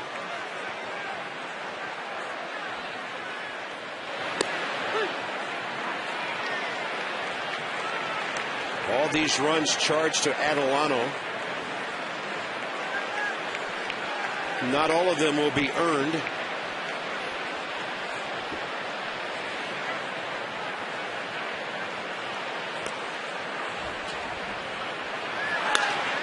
And that ball's out to left. Willingham has it tailing back at him. Sacrifice fly. It's 8-1.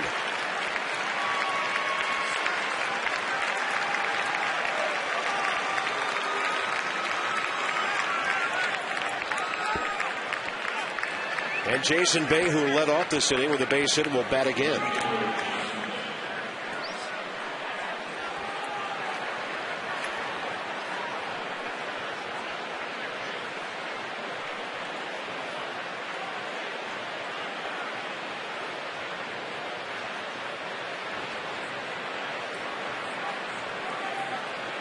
Bay's 2 for 3, 2 singles, 2 runs scored.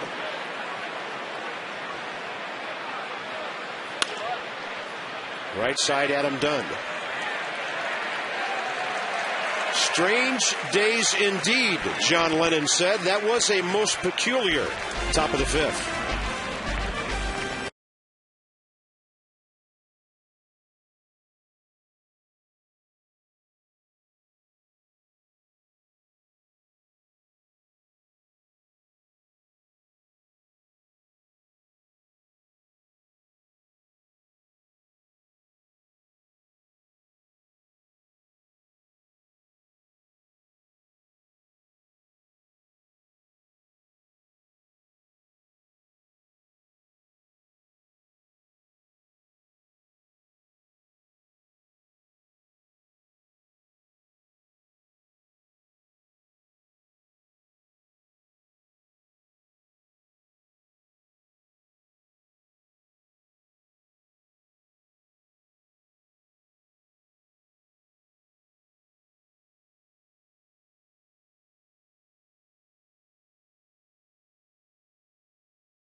In the bottom of the 5th inning for Jim Riggleman, who's not going to be able to pull many managerial levers now with his team down by 7. That's a pretty good line, Rob, for 4 innings of 1-run baseball. Throwing a lot of strikes, getting ahead of our hitters, and then putting them away with a fastball, and he's just basically pitching in reverse. Change up, breaking ball, fastball.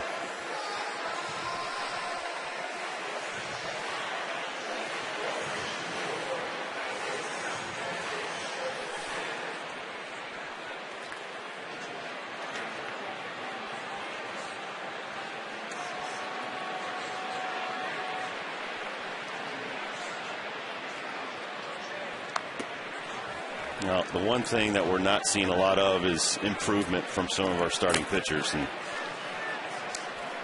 you know, whether it's Craig Stammen or Adelano, it has nothing to do with Strasburg. You know, there's some guys that when you're on a team that's much better than last year's, I think the patience has got to be wearing thin downstairs. And Ian Desmond works the count to 3-0. Popped up to second his first time up. Well, the Nats were down by 2. Now it's 7. Long way to go in this one. And Desmond taking all the way, knowing the Nats need base runners first and foremost. Michael Morse is in the game now as the right fielder. Desmond hits it hard up the middle. Came in batting .272. And he's 1 for 2 tonight with Michael Morse coming in. Let's pay off our AT&T trivia. The only man to play in each of the Mets' first 18 seasons. Might have been Cleon Jones. Well, our first guess was catcher Jerry Grody. Ed Kranepool. It was. I had no idea Ed Kranepool was around that long. He lasted a little bit longer than Marvelous Marv Throneberry. Choo Choo Coleman.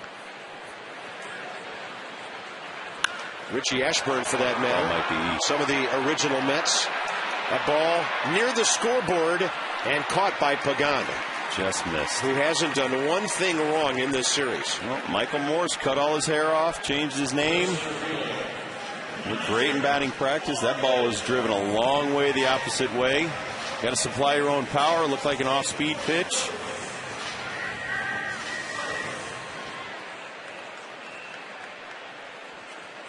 Pagan reaching for the scoreboard, and there he goes. Nicely done.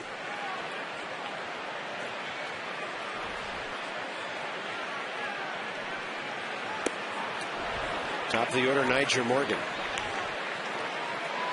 Niger is 7 for his last 36. Rob, he's going through a very strange time here.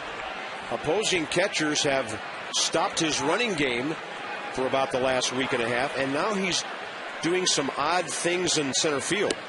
We just hope that Niger settles in and plays his game and isn't out there trying to make too many things happen. He's a good ball player when he sticks to fundamentals. You can't let a slump affect your defense. You got to play smart defense. When you're the center fielder, you're the biggest threat out there at stopping runs. And when balls are going over your head because you're too close to the wall, when you're overthrowing the cutoff man and doing things that just is not smart baseball. Make the sure plays. The hitting will come. He's got the ability to overcome this slump, but the defense is killing us. 2-2. You can't give extra outs to even a Mets team. I mean, this team, like I said, hitting .215 as a squad on the road this year, one of the worst road records in baseball, and they're just having their way with us because of a couple of not smart baseball choices. That throwing choice to third base was just terrible. Throwing it on the run instead of taking the sure out was just not good. Morgan will bump a base hit up the middle. Desmond stops at second base. 2 on, 1 out. Adam Kennedy coming up. And the Nats have had 3 pretty well hit balls here in the 5th inning. The phone just rang in the Mets bullpen, as we thought it might. Short swing right back up the middle. Good job by Niger. You got the heart of the order coming up here with Kennedy, Zim, and Dunn. It's never too late to start putting some runs up on the board. We've seen this team come back and almost all the way back from a 10-0 deficit. Kennedy in the air to left center.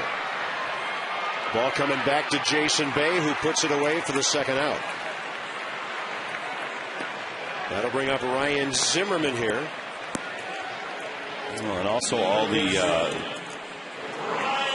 amount of balls and pitches in some of those innings get your defense standing back on their heels, and they cease to become a very good functioning defense. And even in Zim's case, he's made some odd plays today, but I chalk it up to standing out there and inning after inning, the guy just pitching around and nibbling at the plate, not working quickly. All that stuff leads to bad defense. Luis Adelano took 91 pitches to get 13 outs tonight, gave up 7 runs, 6 of them earned. Zimmerman hits one foul into the corner.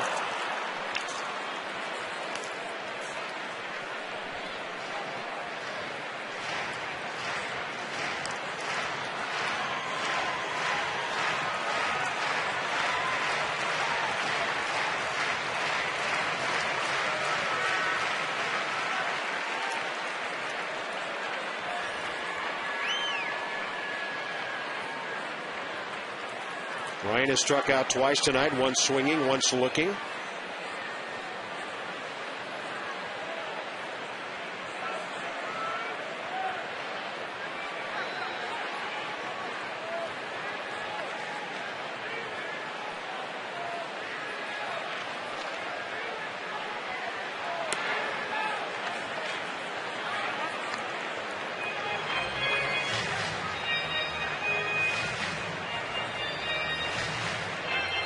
Adam Dunn 1 for 2, hoping to bat here in the 5th. Nats have 6 hits, just 1 run.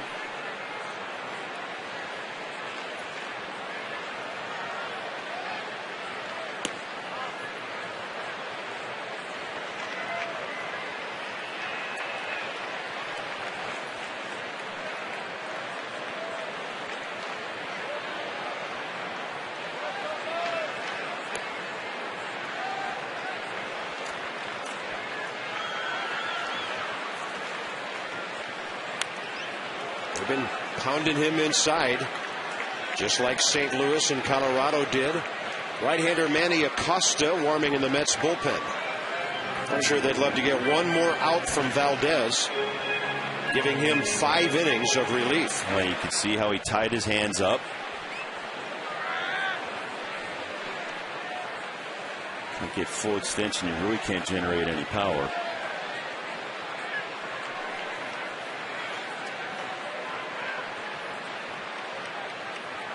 Two to Zimmerman.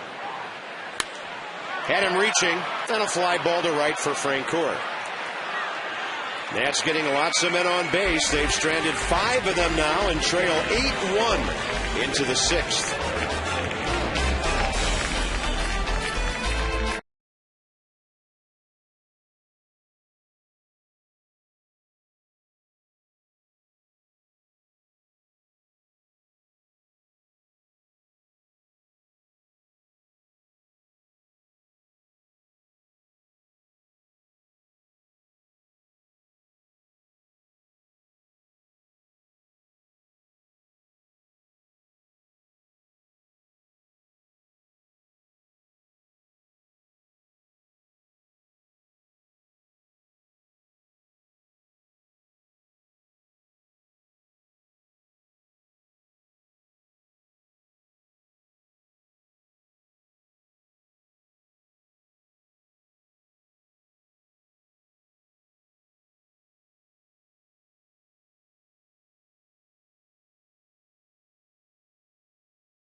Is 0-5 with a 5.84. Lost to the Nats in late June last year. And for Washington, Scott Olson will pitch tomorrow night. And Scott has a 1.11 ERA his last 5 games. Now make a note of this, so you don't think your team's pregame show is not on. Nats Extra is on Masson 2 at 6:30, and O's Extra on Masson. Okay? Your pregame show is on. Nats on Masson 2, O's on Masson. Base hit Ike Davis, and he's 3 for 4 tonight.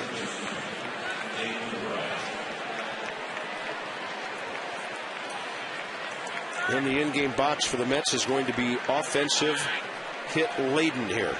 They've collected 12 base hits, and Nationals pitchers have only registered 15 outs.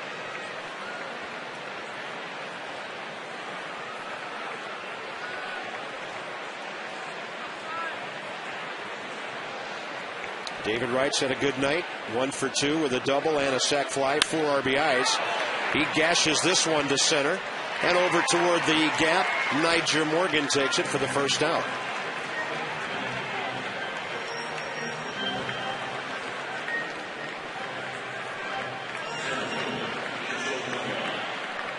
They'll bring up Angel Pagan.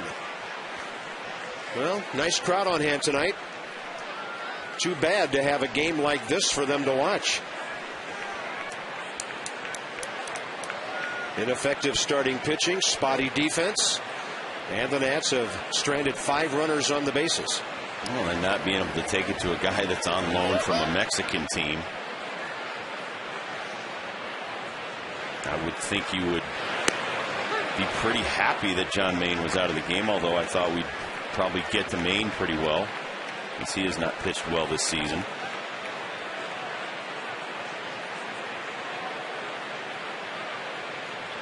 We hit the heck out of the ball off of Carpenter. We just didn't get a lot of runs to show for it.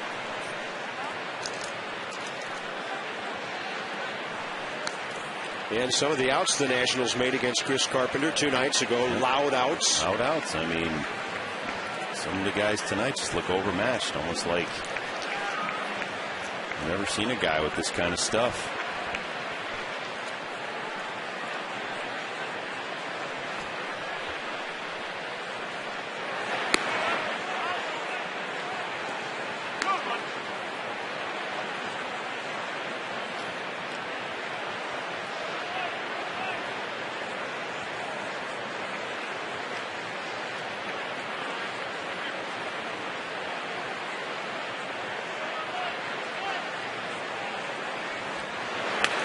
And Walker's 2-1 pitch is fouled out of play to the left side.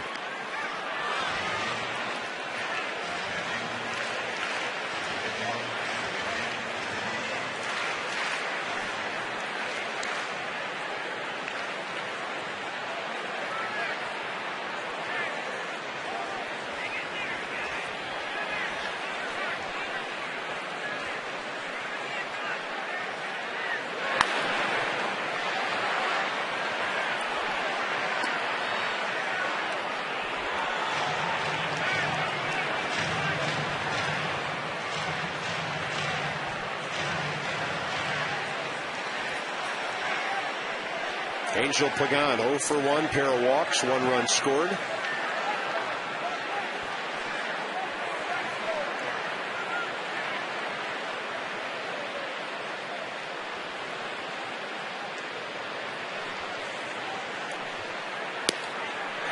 And Walker blows it by him for the second out of the 6th inning.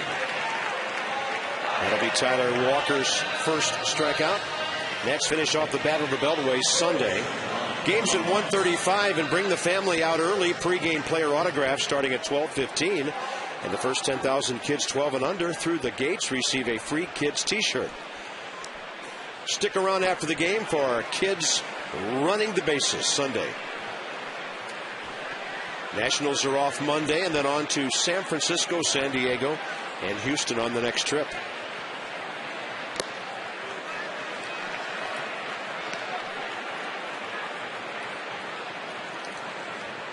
Rod Barajas. Well, he lit us up in New York. He's been kind of quiet. Didn't play last night. Had Henry Blanco in there to catch the knuckleballer. Yeah, it's interesting. Barajas has the big bat, but he's 0 for 12 against opposing base runners. There's the big bat again. Mighty big, and the Mets lead 10-1 as Rod Barajas continues to hammer the Nationals this year. He has 10 home runs, Rob, and I think that's his 4th against Washington. Last year it was Raul Ibanez, and this year it's Rod Barajas collecting most of his damage against our ball club. This looks like a hanging breaking ball. Might have been a fastball. Whatever it was, he left in a hurry. And that pitch just way up in the zone. Look at Barajas, the bat head, out in front of the ball. Well, we went 13-10 in the first month of the season. A lot of people were cocky and thinking that it was going to be a breeze the rest of the season. 8-10 right now in May. Looking at maybe going 8-11 this month. And this is definitely a team that we should have our way with, as poorly as the Mets have been playing. San Francisco is going to be tough. They're pitching. They may not score a lot of runs, but got one of the best pitching staffs in baseball. Padres have been great all year. Houston never easy in their ballpark. No. And Frank Core swinging from the heels, fouls it straight back. He's 2 for 3 with a couple of RBIs tonight.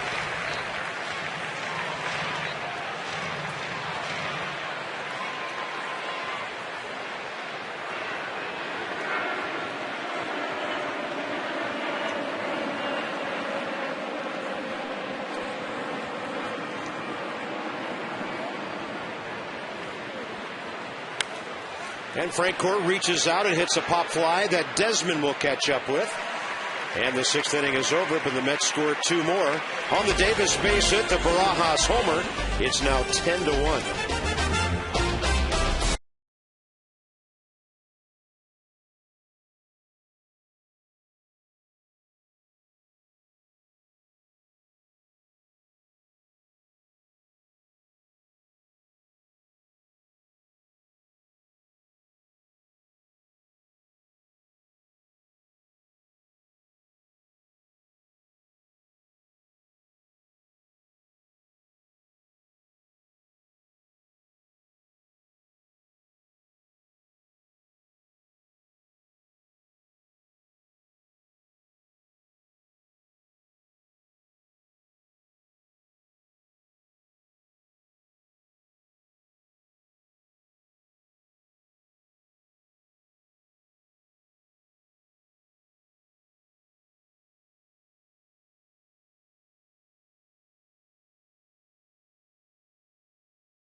Beautiful, lit up at night World War II memorial here in our nation's capital. And it's on to the bottom of the 6th here. Nats down big, 10-1. The team ERA of 4.47 is going to take a beating tonight.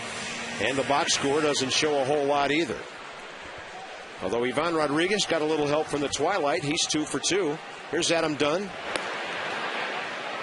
Adam has a double in 2 trips. Dunn, Willingham, and Pudge here in the 6th.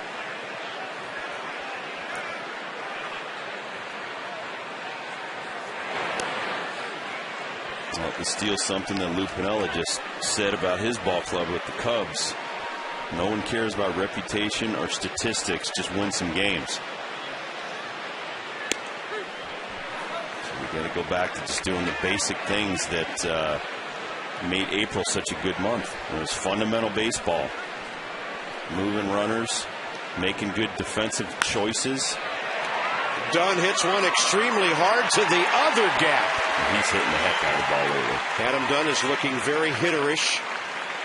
And I think this says something. Not everything is a fly ball leaving the ballpark. Rob, he's hitting low line drives, off walls, one hopping bullpens. He's really swinging the bat well. Well, and we picked a bad time for a lot of guys to go cold, but that happens. And what happens here is, okay, got a guy on second. It's a 9-run ball game. You're chasing 9. Just try to whittle away, score a couple runs an inning to get back in this ball game. So what do you do here? You just try to make contact. I mean, it's not like this guy should be intimidating you. Doesn't throw harder than 88 miles an hour. You got a palm ball and a curveball. Adam Dunn's now hitting .382 in his last 9 starts. Had a couple of days off because of the flu bug. He's back in there with a vengeance. And here's Josh Willingham 0 for 2 tonight. I mean, it's not like John Mayne was pulled down in the first inning after 5 pitches and Johan Santana came out here.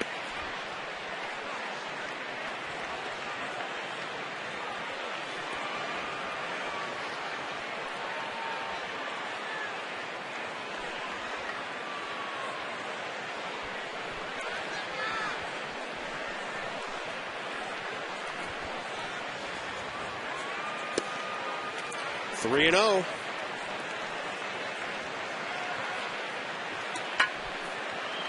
Pudge Rodriguez is next, and then a pinch hitter for Tyler Walker.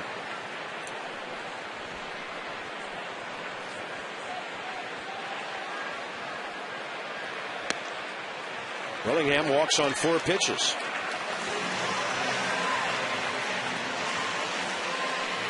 That is the first walk issued by Valdez.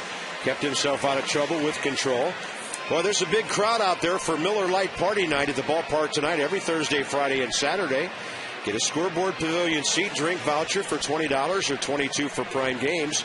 Come out early, pregame happy hour. $5 beers at the Miller Lite Scoreboard Walk Bar. And it is shoulder to shoulder out there tonight. That'll finish Valdez, who gives the Mets 5+ in relief of John Maine.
Note of the 4 o'clock time on Saturday.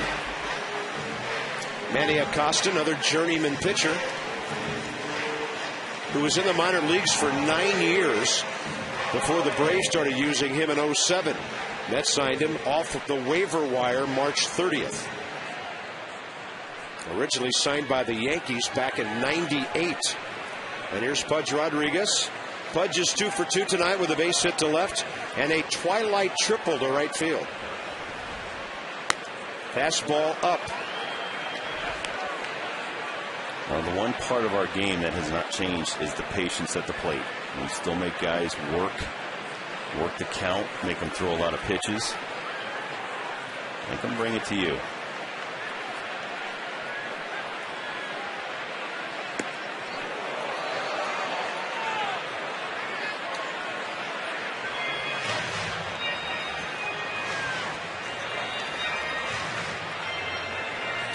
And now that the Mets have a right-hander, Willie Harris is on deck to hit for the pitcher.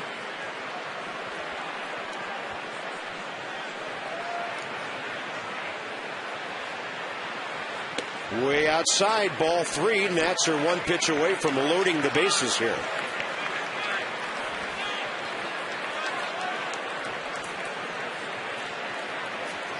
It can be done. Atlanta scored 7 runs in the bottom of the 9th inning today. Bases loaded.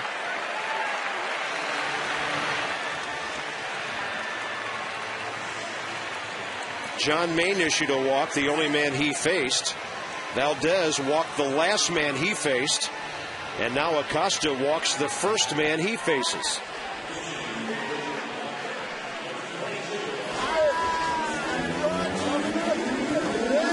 Here's Willie Harris. And Willie this year is a pinch hitter, 2 for 8 with an RBI.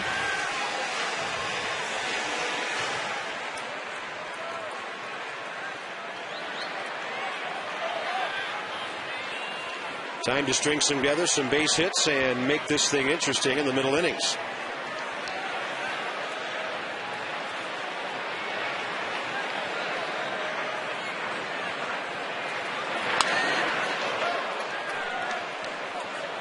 Pinch hitters love to hack. Well, and that was some giddy up on that. 95 miles an hour. And Willie was trying to meet him or greet him.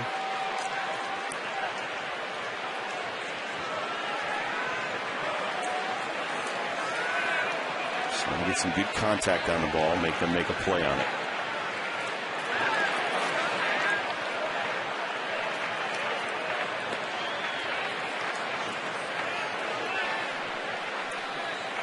Willie Harris does have 1 career grand slam. At third base, Adam Dunn, who doubled. Josh Willingham at second, who walked. Pudge Rodriguez at first, who also walked. Nobody out here in the bottom of the 6th.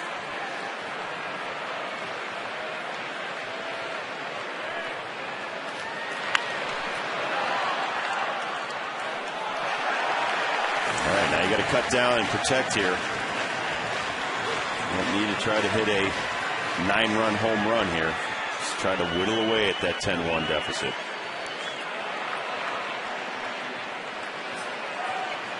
This gap shot would do us well.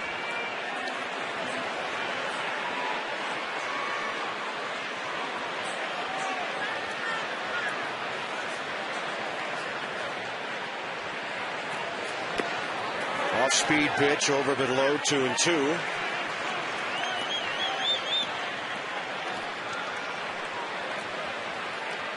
Manny Acosta's 11th appearance for the Mets. UPS store here on the pitch track.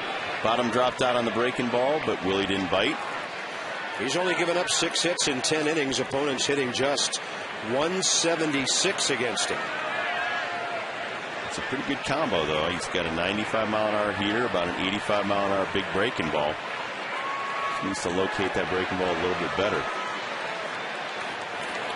He almost threw that one away, and the count goes full. Now, with a 9-run lead and the bases loaded, wouldn't you throw a fastball here? You would if you were a really confident guy, but Acosta, as you said, spent 9 years in the minor leagues. Every at-bat is Game 7 of the World Series to him, so he's just trying to get Willie out any way he thinks he can. He doesn't want to just lay 95 down Broadway. 3-2 pitch. Willie Harris, base hit up the middle. Adam Dunn scores. Willingham scores. It's 10-3. And where is Pudge Rodriguez going? The ball was cut off. He had nowhere to go, and he made a very unusual movement toward third base. And Jim Riggleman just can't believe some of the things he's seeing tonight. Just as the Nats show signs of life, a base runner commits suicide between second and third. Well, you know what? Maybe Pudge is just being part of the team tonight. Everybody else has been kind of awful. So right there. Yeah, I mean, Pudge just rounded the bag and got caught, like you said, in between no man's land. You want to just pick up your third base coach coming around second.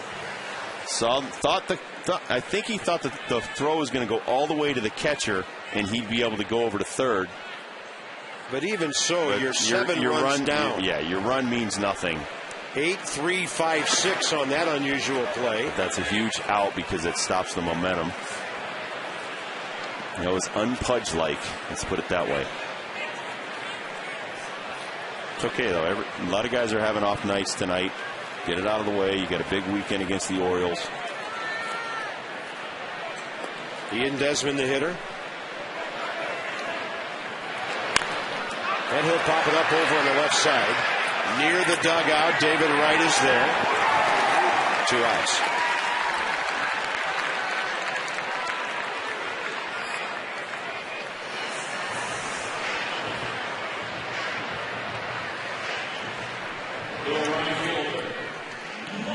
David Wright, who was the Gold Glove holder before Ryan Zimmerman took it away from him last year, makes an excellent play in front of his dugout. It's amazing how quickly an inning can unravel when there's a base running mistake. No, it just kind of sucks the air out of the momentum. And Michael Morse is the hitter. Michael needs to just drive this ball somewhere. And a slider up and away. Morse flied to the base of the scoreboard. First time up tonight after taking over in right field on a double switch. Miguel Batista's been waiting a long time to pitch the 7th inning. The Nats would like him to wait a little longer. And that's up and away, 2-0.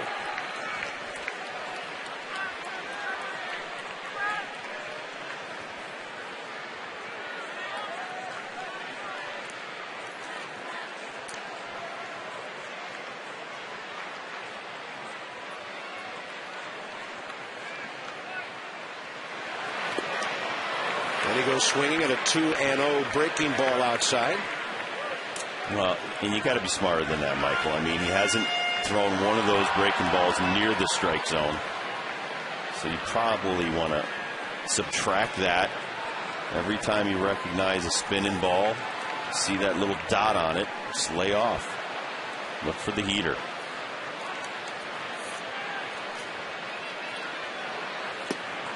All right, that's a good take. Sinker low and away, 3-1.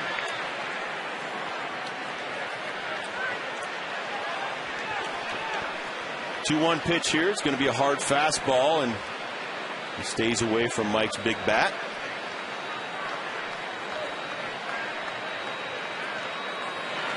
And Morse will take the walk.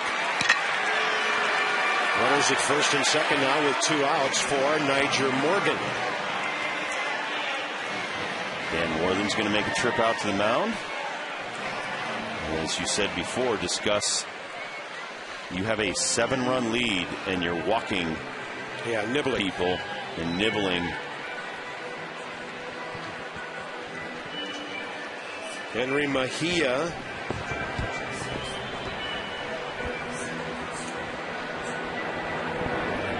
Talk of him going back to the minor leagues, Rob, and becoming a starter. Well, not just yet. I mean, they're keeping them in the major leagues, and they know their starters are having problems as it is. And as you saw tonight, you're lucky to have a guy like Valdez in the bullpen. That guy went out there for more than 5 innings of excellent relief work after John Maine threw 5 innings. So Mejia is still in the major leagues, but eventually with his arm and his ability, they feel he can be a starter. And that's one of the weaknesses right now of the Mets staff. But at least they know now Pelfrey is backing up Santana, so they've got at least 2 pretty good starters out there. All right, now this next pitch will be interesting. If he misses, Niger Morgan needs to be taking a pitch or 2 after that. We talk about this all the time, Rob, so I'm going to talk about it in advance. Will he go 2-0 here? He gets a call at the knees.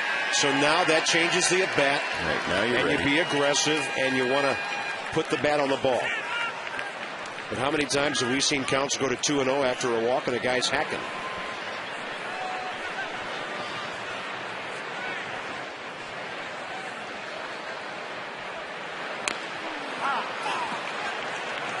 One and 2 to Niger, who singled up the middle last time up. On base twice tonight. First inning walk. Picked off on a line drive. Looking at a called 3rd strike and then singling in the 5th.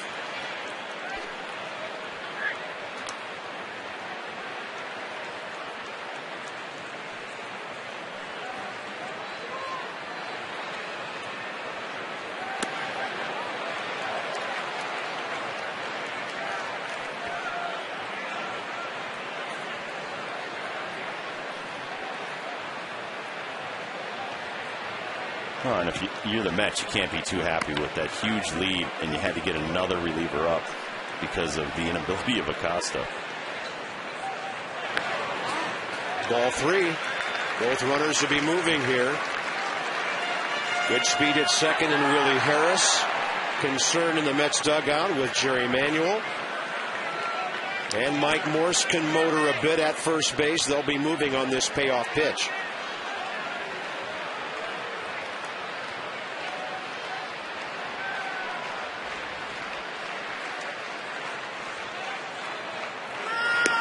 Nigel Morgan looks at strike 3. Nets, you have to say, settle for 2 in the 6th. It could have been more.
I don't know. I think it may be aisle 13.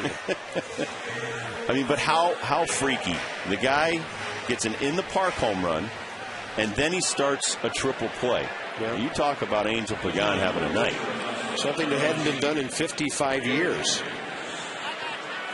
Here's Gary Matthews Jr. pinch hitting for Manny Acosta. I think the Mets have seen enough of him. After he walks 2, gives up a hit, but he gets a big strikeout on Nigel Morgan, who couldn't pull the trigger.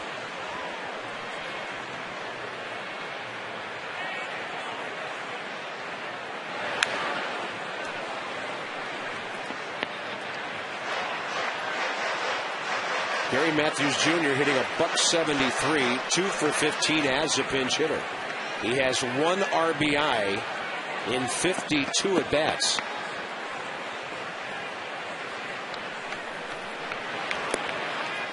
He's in a tough situation. He's got a huge contract. He's not getting playing time. And when he does get an at-bat sparingly here and there, he's not making the most of it. So just magnifies the whole thing.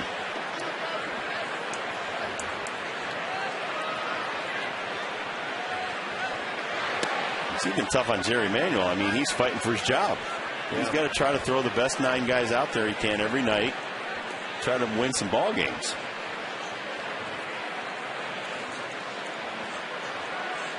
I mean, your star center fielder who's making close to $20 million goes out on his own, has surgery in the offseason without telling anybody, and has yet to play any baseball for you this year.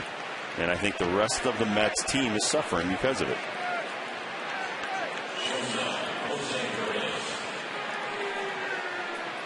It's hard to blame Jerry Manuel when that happens. When you've got a guy making $12 million a year that has been banished to the bullpen. Although the Cubs have their $18 million in Brano out in the bullpen. So there's, you know, every team's got their, I guess you would call them warts. I don't like to use that word, though. Here's Reyes.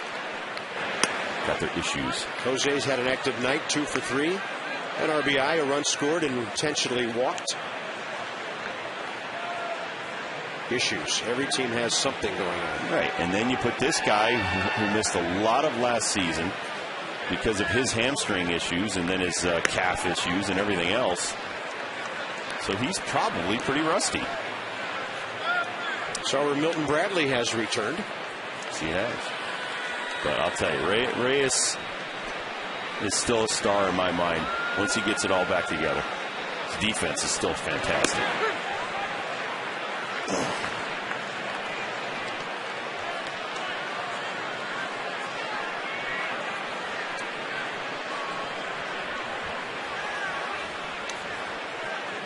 Alex Cora on deck here in the 7th. Mets about hit the Nats 14-8. And it's up and away from Batista, 3-1.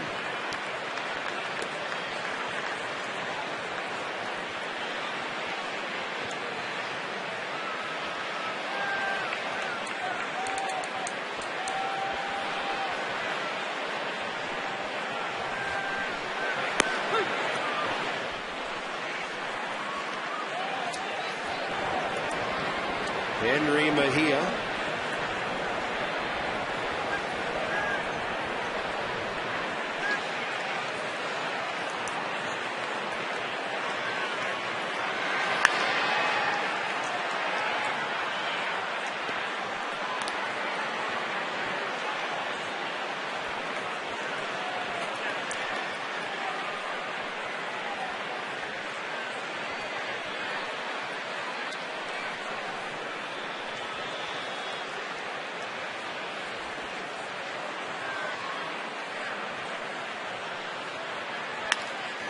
Can they double up a speedy Reyes? Desmond turns it very nicely. And a 4-6-3 for the first 2 outs here in the 7th. Nationals with their second double play of the night and their 40th of the year.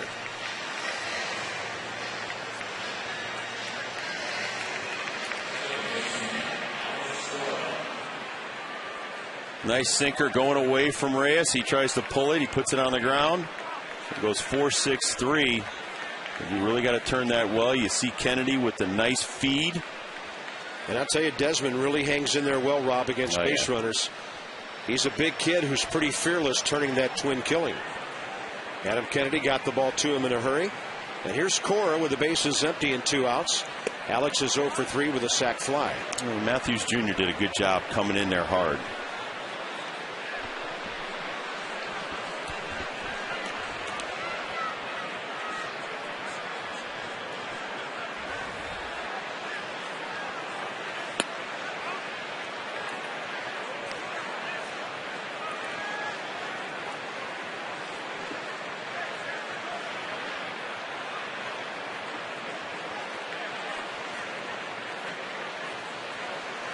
And a 2-0 to Cora. Ball hugging the ground, hugging the line. Adam Dunn dances to the bag. A good inning for Batista. 7th inning stretch time at Nationals Park. It's all Mets, at least for now.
but, you know, you give it a finish. And you give the game a finish here. You go out there and play some good baseball the rest of the way and turn your sights to tomorrow.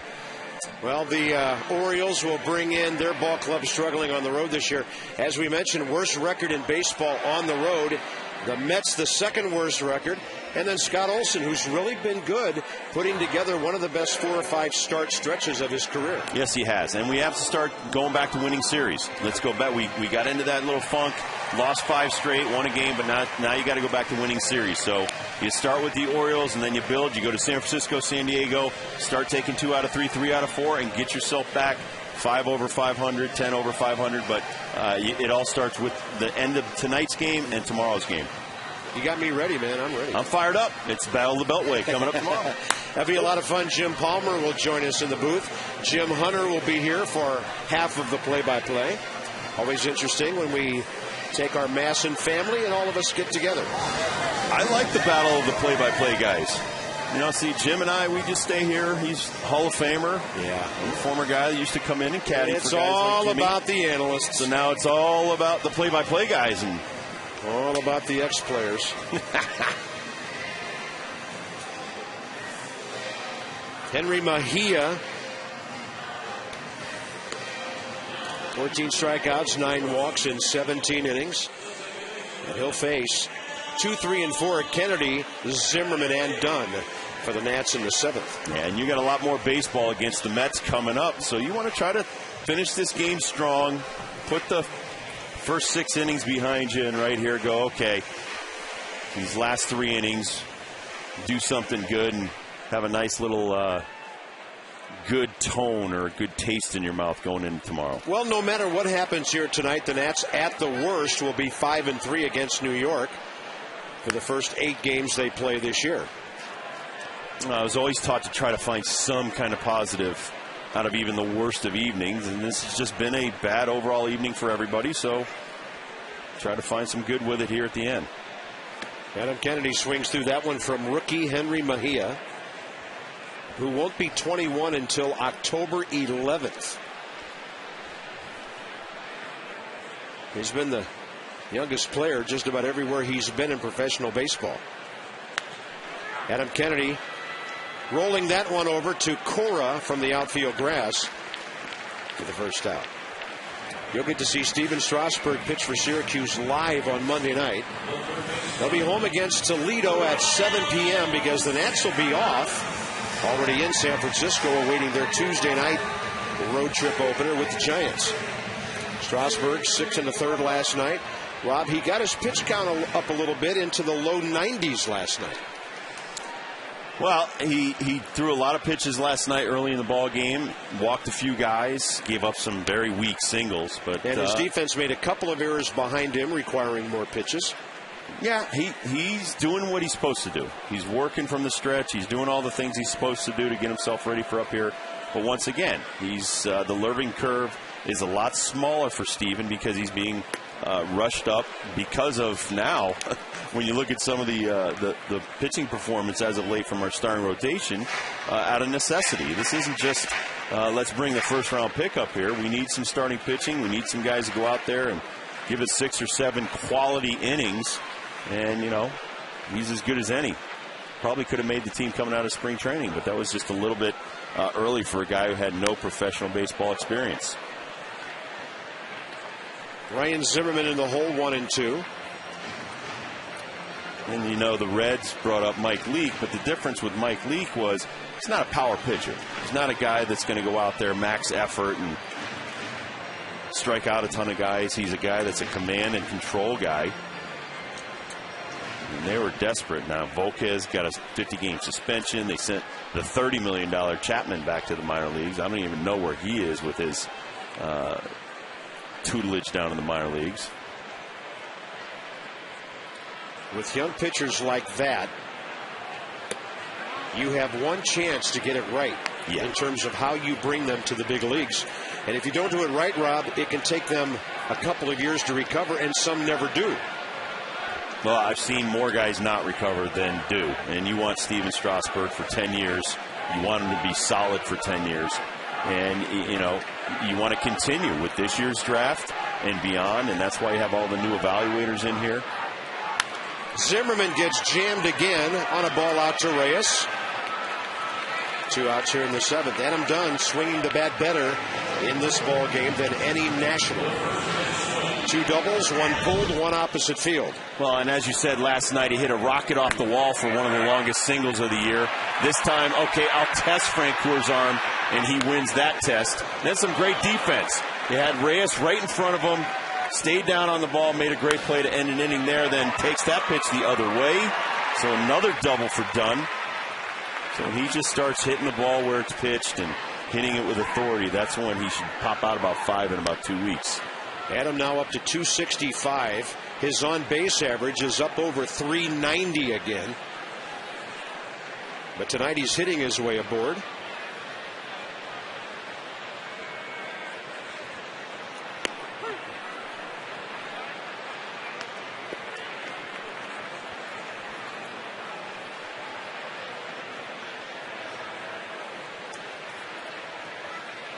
And the count 1-1 with the shift on.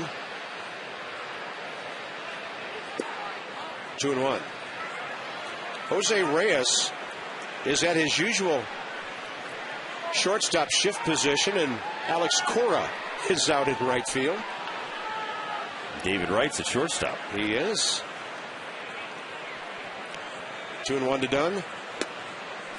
It's ball 3 low. I just find it interesting, though. Every team's different. Some teams leave the shortstop at home. Hanley Ramirez. And then they move the third baseman, Cantu, over to the second base side. And usually Ugla is playing about 50 feet out into the right field.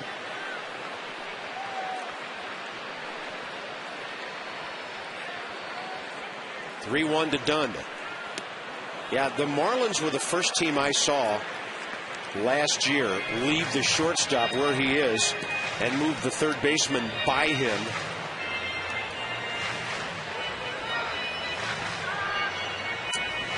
David Wright could play anywhere.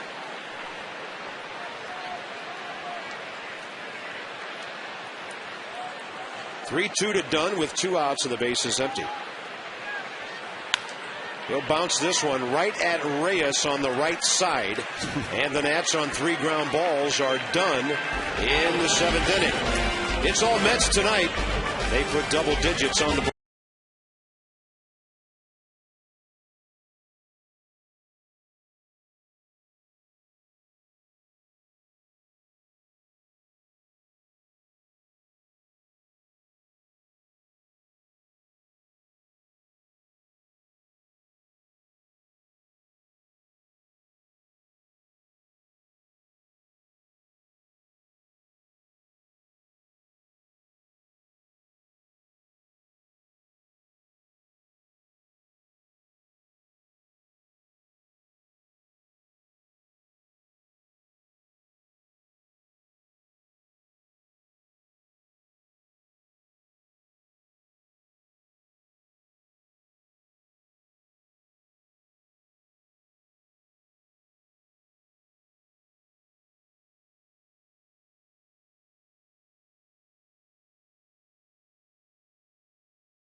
Ask Will Nieves to come in.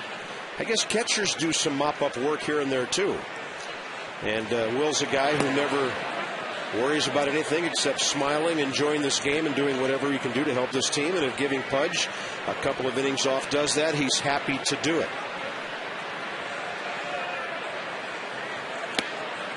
Jason Bay, 2 for 4 tonight, and 2 for 7 in the series.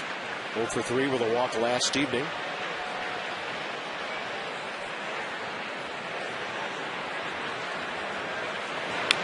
Well, I mean, with Reyes, when he was struggling and Wright striking out so much, he really doesn't have the kind of protection he had in Boston. And so that really has shown this year with the lack of power, but he's still a good hitter. And I feel that you watch, by the end of the season, this guy will have 25 home runs. And people will be like, wow, what a finish. No, he's just going to keep doing what he does. I'll tell you what, if he gets 25, 18 of them are going to be on the road. Possible. Flips that ball into right center. It is going to drop. And Jason Bay has a 3-hit night, 3 single night.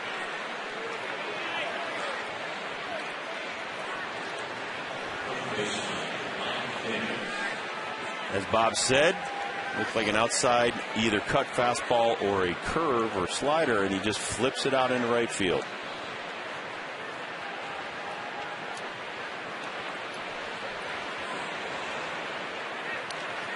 Ike Davis has had the best night in terms of getting hits of any Met, 3 of them. David Wright is the RBI guy with 4. He's on deck. But this middle of the lineup's done plenty damage. 7 hits between these guys. Bay, Davis, and Wright.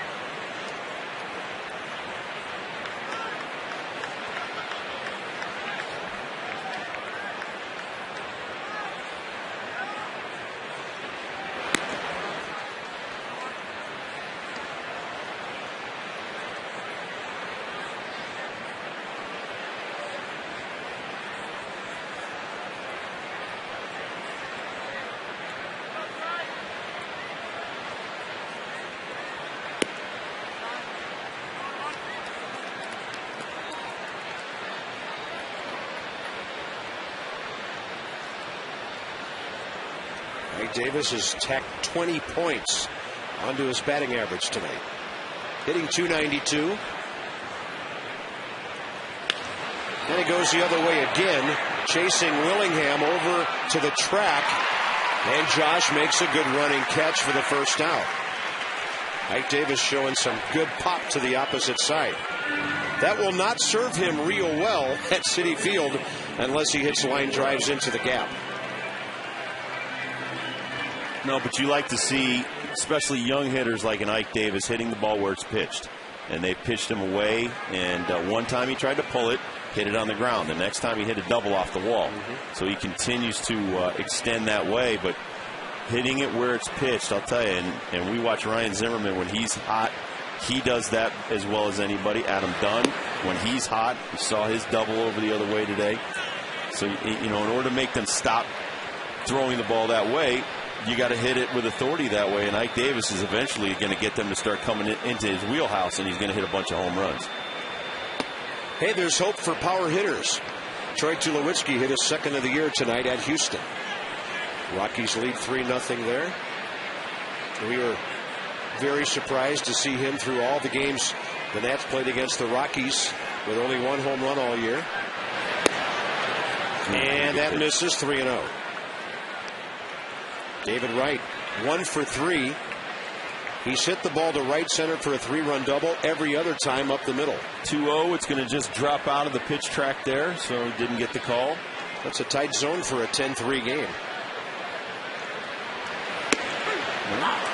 A little bit late now for our dinner reservation, so they're probably figuring we'll just hang out here for a while. I haven't heard too many complaints about Tim Cheetah tonight. No. Is that a good zone? It's been fair both ways.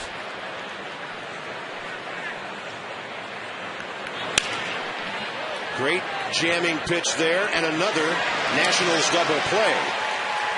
Their 3rd of the night. It goes 4-6-3 and puts this game into the bottom of the 8th. Willingham will lead off. It's 10-3 Mets. The Nats are down to their final 6 outs.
first inning.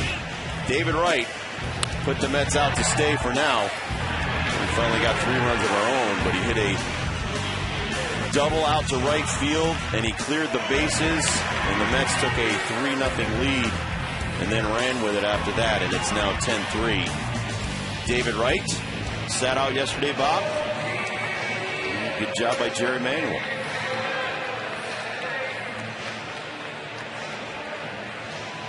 Yeah, David Wright back with a vengeance. 4 RBIs tonight, 30 on the year.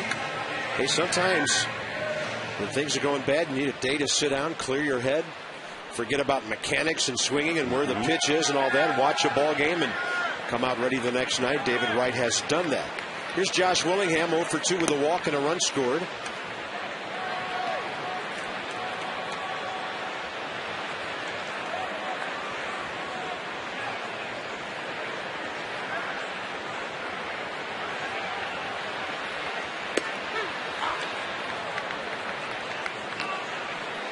Nationals aren't warming anybody up.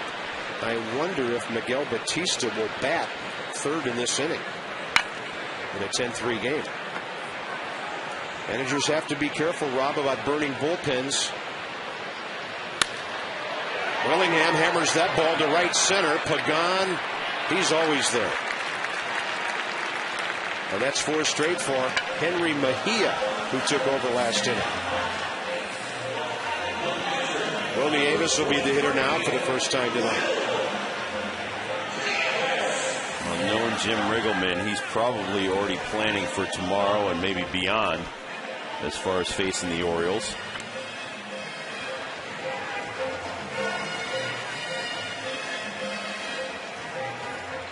See Rick Eckstein there on the left and Jim Riggleman, the manager, on the right.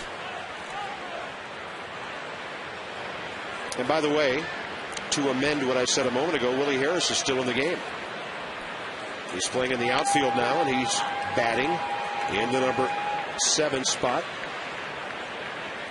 Niger Morgan is out of the game, so the pitcher is batting first.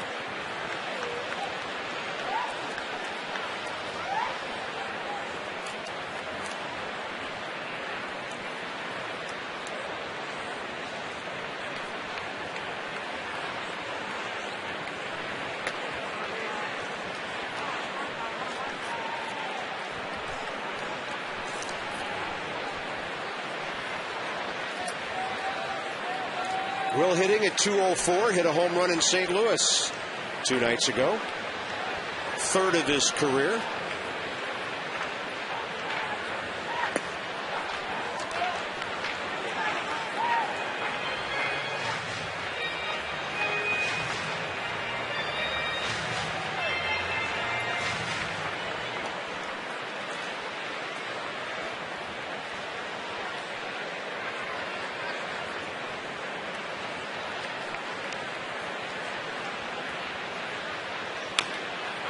And that chopper will even the count 2-2.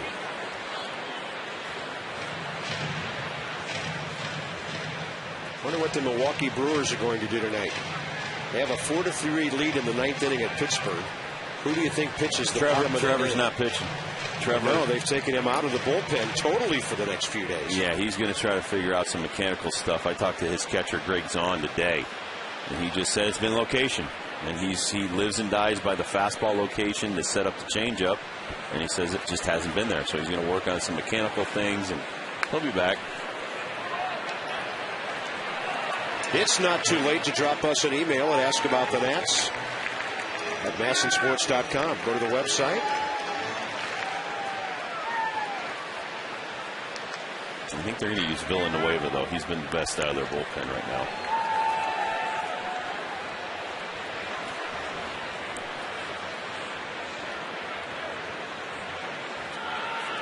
Two and two to Will. Well, and the one thing we said coming out of spring training that you would like to have a ball club that had some stability before Steven Strasburg got up here. Not like the team last year.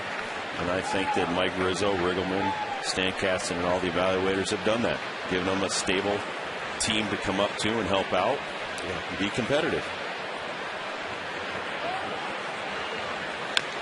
A team that, for the most part, will be able to catch the ball behind him. He'll have a great veteran catcher to throw to. Nope. Couldn't have a better catcher to throw to. You got a future Hall of Famer back there. Most games ever caught in the big leagues.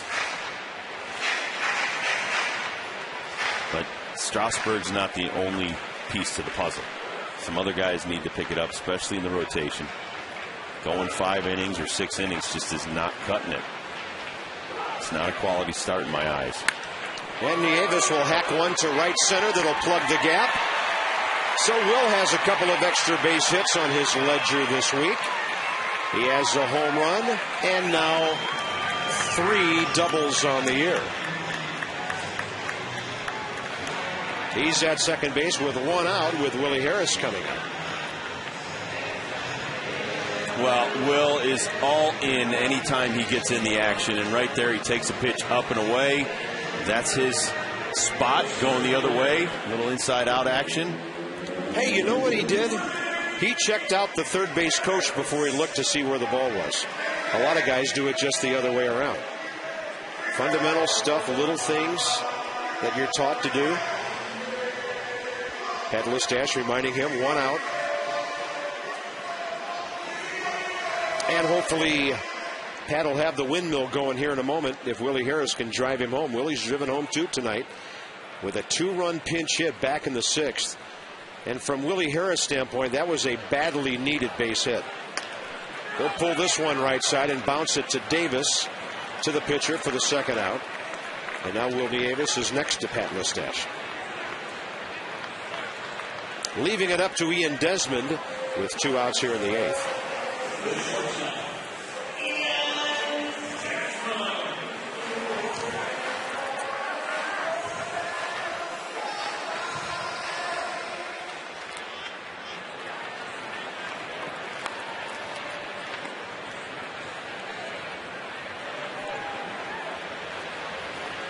Desmond 1 for 3 tonight.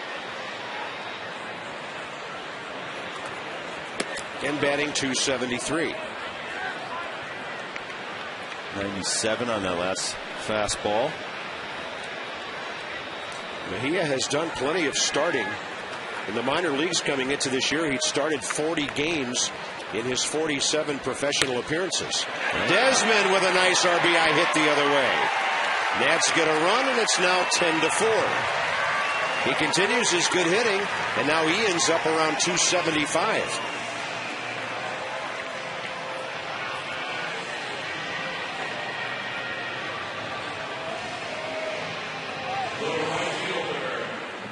Well, it's a nice finish here, putting up 3 runs here in the last 12 outs. And showing some of these guys, getting them ready for the Orioles coming in tomorrow for a 3-game set over the weekend before we go west. Have a day off Monday. We'll end the 20 and 20 days, but the thing you love about this team, they just do not quit. Might be ugly tonight, but it'll get better. More so for one with a walk. Oh, yeah. One thing I love about Jim Riggleman, he does not panic. People think he's going to go bananas after the game. You're wrong. He's not going to panic. It's just been a bad day. 42 games into the season, I think that being 500, respectable, not great, but respectable. Off speed, and Morse has the count in his favor 2-0. Well, let's break down the young man's delivery. Look at the great balance point right there. Then he drops, drives, and powers the ball over that front leg. It's a very nice delivery for a young man. He throws both of his pitches and even his changeup, all 3 pitches really he's going to use as a starter from that same arm slot.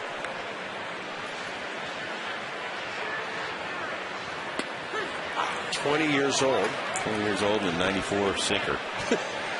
Didn't look heavy.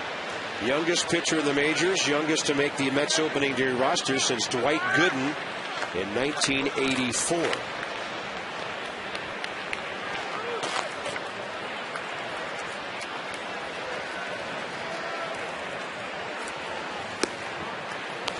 A little bit inside, 3-1.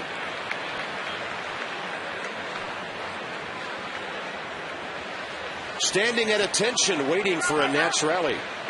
One of our great military men here on Military Appreciation Night at the ballpark. I'd feel safer with him guarding my section.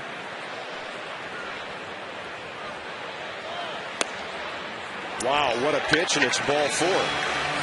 That looked perfect at the knees on the inside half. And the Nats have 2 men on with 2 outs here in the 8th.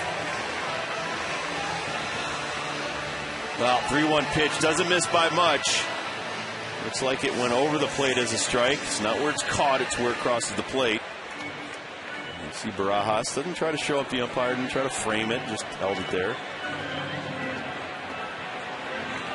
Alberto Gonzalez will bat for Miguel Batista, who pitched 2 scoreless innings for the Nats. You know that it would be untrue if I told you Pedro Feliciano wasn't going to pitch tonight. He always pitches when these guys get together. Got a lot of things going on around the neck there. A lot of necklaces going on. I'm really surprised baseball allows all of that between the lines.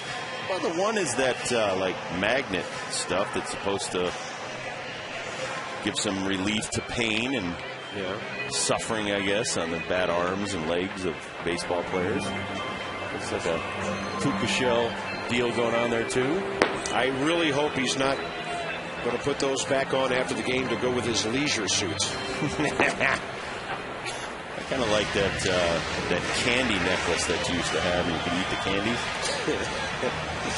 I thought you were going to say your powder blue leisure suit with the big lapels. Oh, yeah. My tuxedo from my freshman and sophomore, junior. Oh, man. Hair over our ears. Here's Alberto Gonzalez hitting for Batista.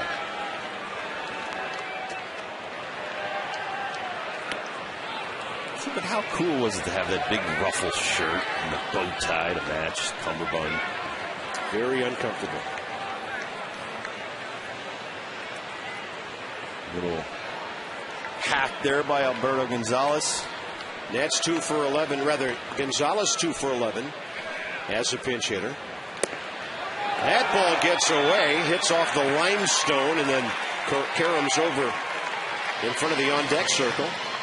That'll be a wild pitch that moves the runners up.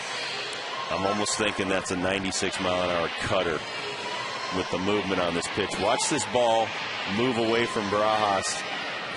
Yeah, and then he buried it on top of that. It had something on it. I don't know what it was, but either he overthrew a slider or a nice kick save by Barajas. Willie Harris is the only Nat with as many as 3 pinch hits. Gonzalez could match him here.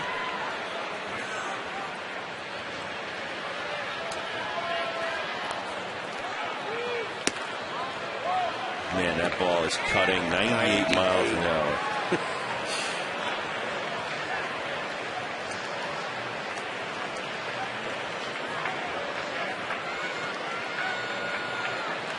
So the Nats have used everybody off the bench tonight other than Christian Guzman. Jim might be holding him for the 9th. If the Nats can get closer. We inside, 3-1. Look out. That'll take some brass off your belt buckle. Oh, yeah, 97. 97 and in. Well, this is a knee buckler right here. Oh! You don't want to step into that pitch. Well, they know he doesn't want to walk anybody. Maybe gets one down the middle here. Nope. He doesn't. And the bases are loaded. Yeah, it was down the middle all right, but just off the ground. Yep. Christian Guzman waiting, but you wouldn't hit him for Zimmerman or Dunn. It'll be a while before we see Guzman. Adam Kennedy steps in now. Second straight walk. Now Adam has to be aware of that, Rob. 2 guys in a row have walked. No, that'll bring in Pedro. Well, that may open things up then for the right-handed hitting Guzman, this switcher. So that's it for Mejia, who is cruising right along, retiring 4 guys in a row. 4 of the next 5 got on base.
first.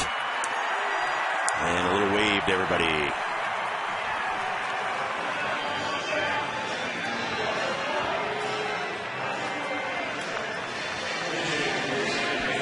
Christian Guzman batting right-handed. He's been a terror against left-handers this year. 19 for 46, a .413 batting average.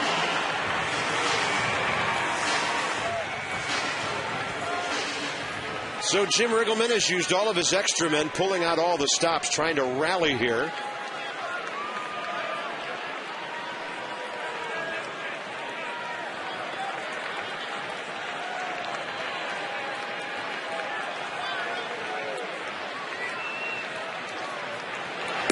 Outside.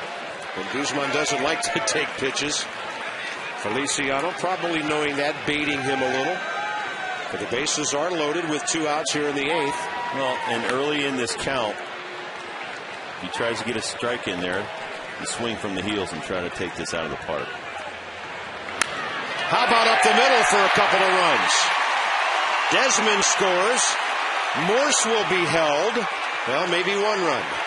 It's now 10-5.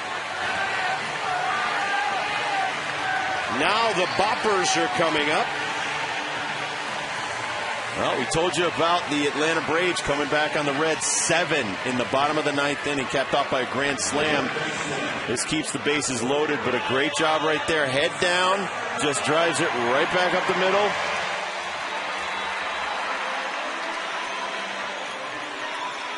Ryan Zimmerman 0 for 4 tonight.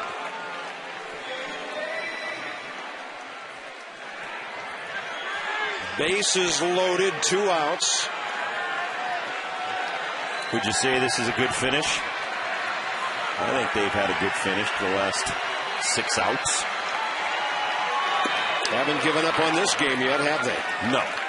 And you never do. But you want to press, try to get the tying run to the on-deck circle. And you have already done that.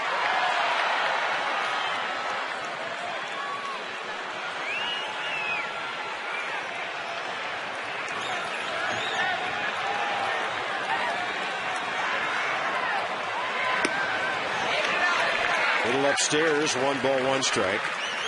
Michael Morse walked, he's at 3rd. Alberto Gonzalez walked, he's at 2nd. Christian Guzman just delivered his 15th RBI, he's at 1st. And all 3 of those guys got on after 2 outs. Off speed, low and in, 2-1.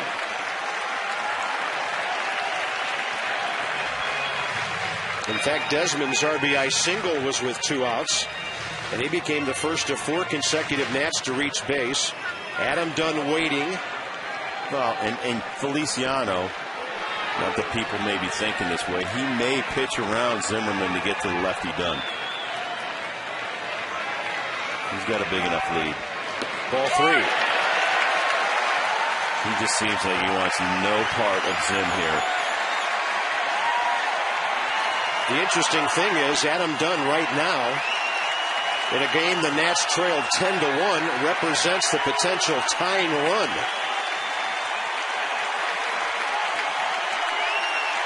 Crowd of 23,612. Many still here.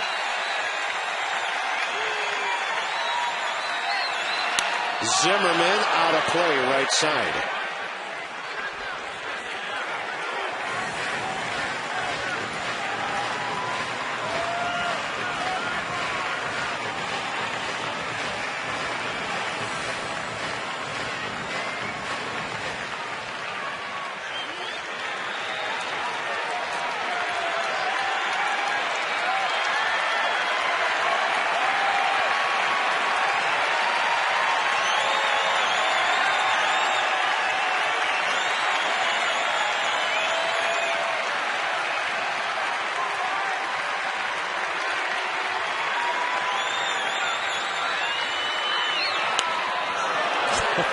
That was a backdoor breaking ball. It was.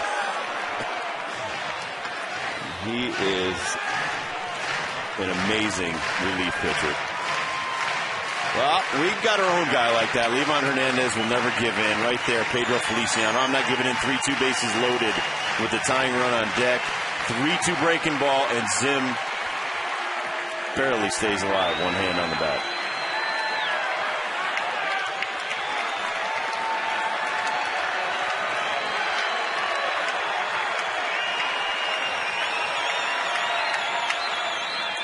That walks in a run. It's 10-6. And Adam Dunn will represent the tying run. And Rob, I think you're right.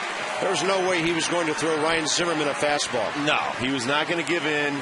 And we've said this with our own guys. Sometimes you walk guys like a Ryan Howard instead of allowing a grand slam to take the lead. UPS store here on the pitch track. Fastball in. Fastball up, but not really close. Big breaking ball inside. A little bit of a slider. Then he throws him another fastball to get back in the count. Big breaking ball fouled off, then breaking ball, ball 4. But really nothing that Zim could sink the bat into.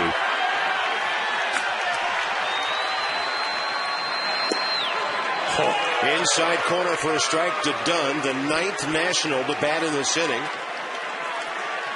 In a 10-6 game, amazingly, the Nationals have found a way to get the tying run into the batter's box here.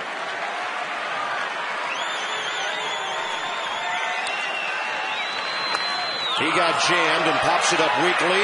David Wright can't get there. Only because David Wright's playing way off the line does that ball fall. They don't play the shift with the bases loaded.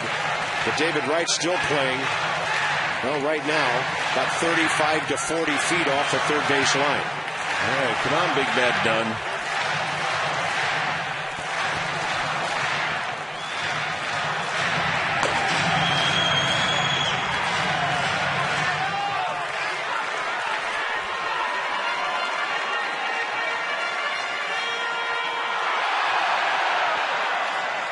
There's a career number.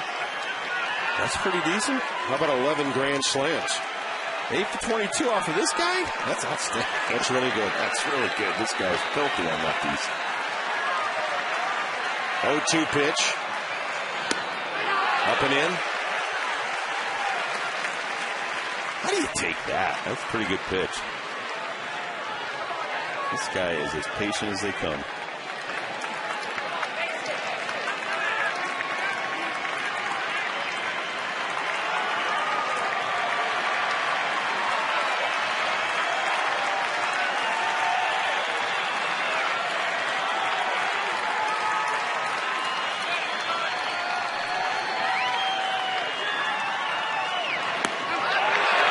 Breaking ball outside.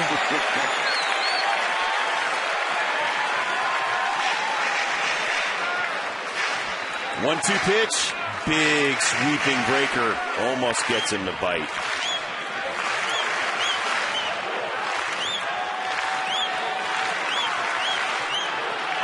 Josh Willingham led off this inning. Bases loaded, 2 outs. And Dunn into left field, right to Jason Bay. The Nats will get 3, and they're still down by 4 into the 9th inning.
But as you said yesterday, I mean, most center field walls are not aimed back at the left center or back into the infield. So if it comes off that wall and gets by the center fielder, it's at least a triple.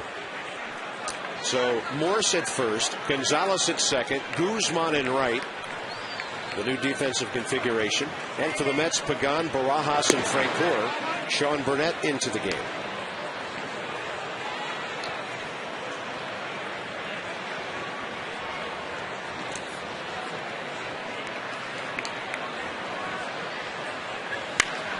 That ball really hit hard to center. Willie Harris right there. Well, and I talked to Rick Slate, who was the old strength coach with the Marlins for 10 years, and now he's been the strength coach with the Mets for the last 8. And he said by far Pagan's the best athlete on the Mets. Maybe not the best baseball player, pound for pound, but he's the best athlete. And we know he's got some great speed. Here's Rod Barajas. How big does his 2-run homer now look in the 6th inning?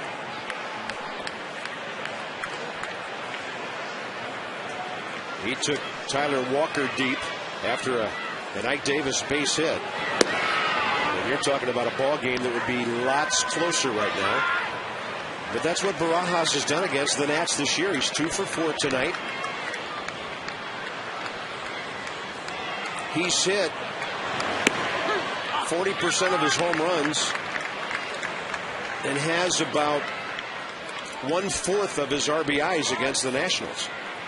And this is the 8th time these teams have met. Burnett throws one by him. Good movement down and away. 1 ball and 2 strikes. And for guys who might not have followed him, last year hit 19 home runs with Toronto. Loves the pitch in, from the middle of the plate in, and loves it to be hard like a fastball, and we keep giving it to him. So if you want to keep losing baseballs, keep throwing them hard stuff in. Watch this pitch. Inner half, supposed to be out. Tyler Walker knew it. So did the hitter. Yeah, he's big and strong. And he's looking for one thing, and if he gets it, he's going to kill it. We give him a lot of soft junk, try to get him to go fishing away. And if you throw him a fastball away and he hits it out in our bullpen in right field, hey, you tip your hat. Had him reaching there. So pitch him away and jam David Wright, huh? At times it's been backwards this year. I know. We talked about that up in New York. Why we kept going away, maybe that was the scouting report, but that guy's power is to the right field. You've got to pound him in, and that's exactly what everybody said about what's happened to him lately from the Mets side, that everybody's been killing him inside. Good off-speed pitch down and away. Burnett strikes out Barajas. It's the same thing with Francoeur. You want him to lose a baseball, you miss from the center of the plate in. There you see a good changeup, nice circle change down in the dirt. Barajas offers and loses. It's a non-save situation right now. For the Mets are 5-14 on the road. Ian Desmond just backhanded that ball. Might have been able to get around behind it, and he'll have his 2nd error of the night and his 9th of the year. Nats have made 3 errors tonight.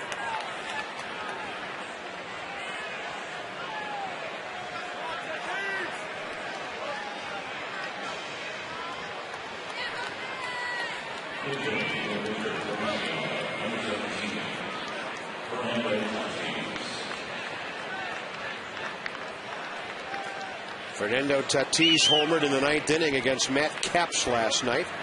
A harmless solo shot. What do you think he's looking for? First pitch fastball. First pitch fastball, definitely. He's a lot like Christian Guzman. He doesn't want to take a pitch. He wants to hit, loves to hit, born to hit. He's going to swing as hard as he can. Runner going. That's not defensive indifference. That's a stolen base for Francoeur. Well, he figured if you're going to give it to me, I'll take it.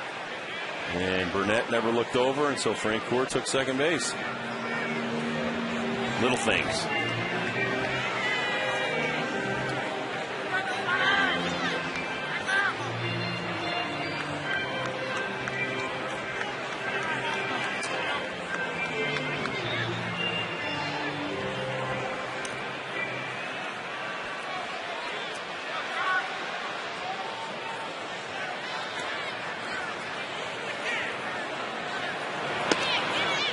Off-speed pitch floats away 3-0.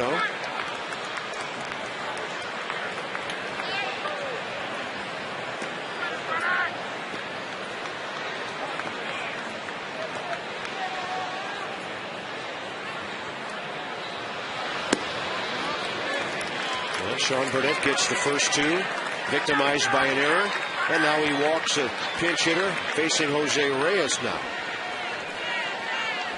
May's a great month to take a look at our future down at Potomac dollar drink specials on Thursdays. Fireworks show every Saturday after the game, and a chance for kids to run the bases after every weekend game. 703-590-2311. Join the party with the Potomac Nationals. Strike one. It's only a half hour away.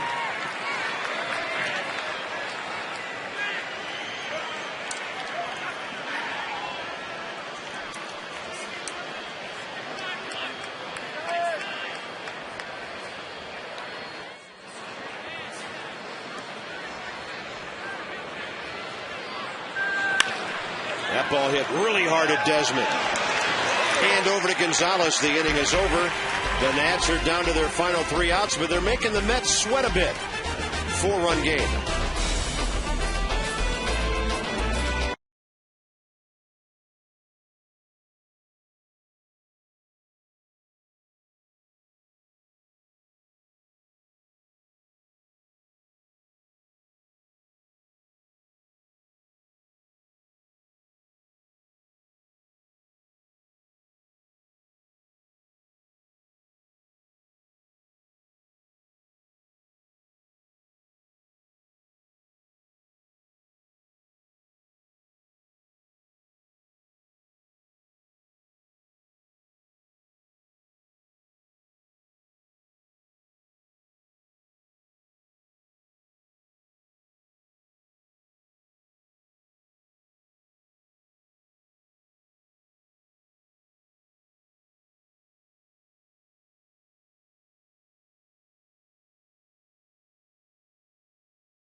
This is a safe situation. And your job's on the line.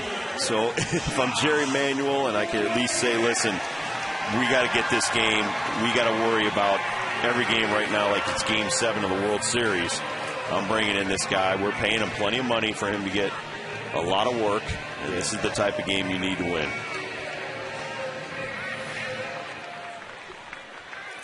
Well, we've seen what happens sometimes when closers come in non-safe situations. Josh Willingham's 0 for 3 with a walk. He led off the 8th inning with a fly ball. Then the Nats went on to score 3 runs. Right on the corner. 91 on that heater.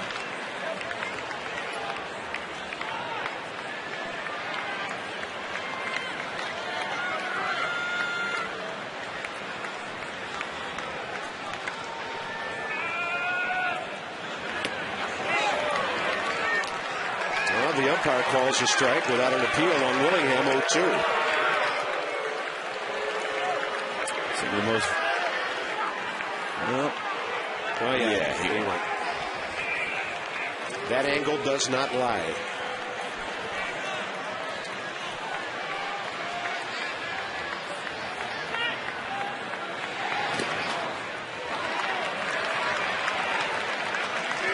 Well, 4-run lead, and he's throwing hook after hook after hook.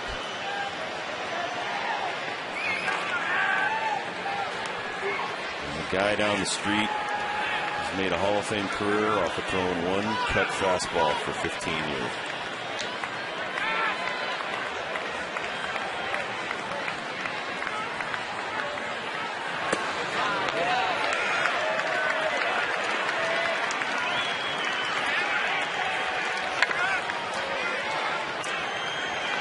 When he was with the Angels, had a fastball in the mid to upper 90s.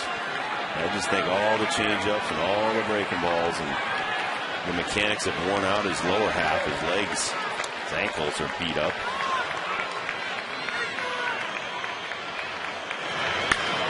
Willingham saw that breaking ball up, but over the plate, and he spoils it.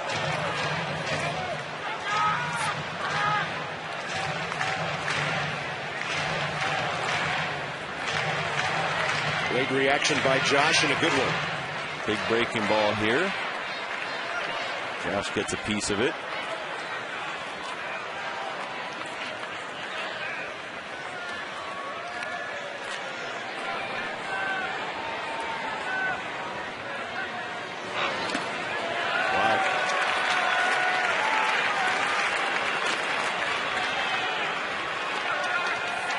Say the same thing with Tyler Clippard. You're working so hard, and all you really need is 3 outs for the win.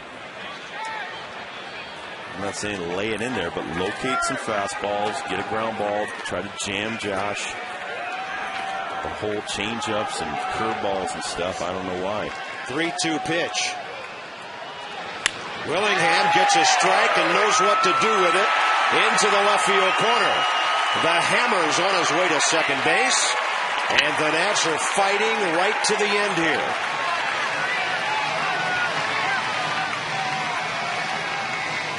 Well, he had him 0-2. Threw enough pitches to where he had to throw a fastball, and that's just what Josh wanted. Nice heater, inner half. He's as quick as anybody. He gets a double. Here's Wilmy Avis, who ignited that rally last inning after 1 out with his opposite field double.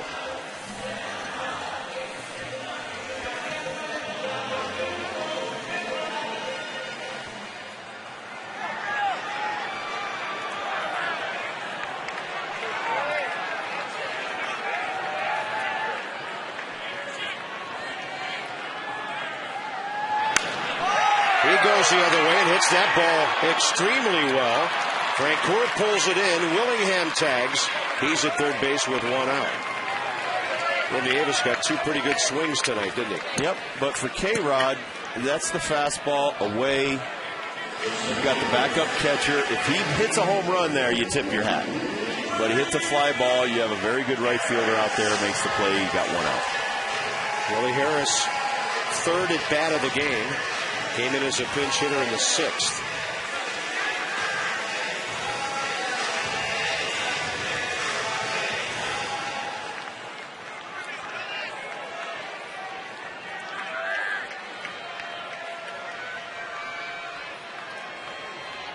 (10-6) game. Nats have 12 hits. First pitch spinner.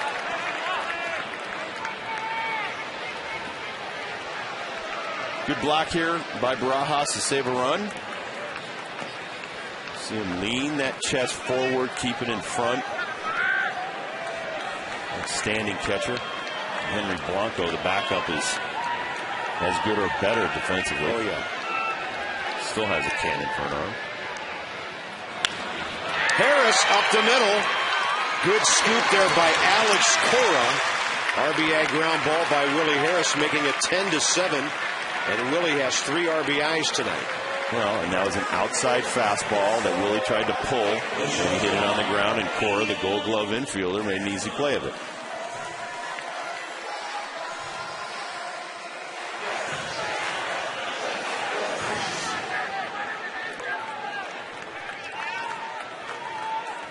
Base is empty.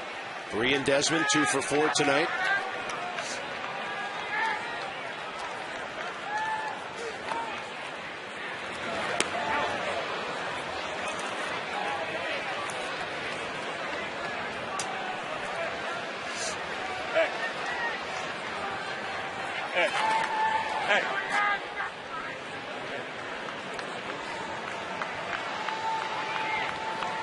Nats have scored off Rodriguez now in 2 consecutive ninth-inning appearances. They got him for a win last week in New York. Cut that one in there, 88, 89 or so. A game like this will have a manager scratching his head a bit, although his team has battled back with 5 runs in the last, I think it's 6 runs now in the last 4 innings.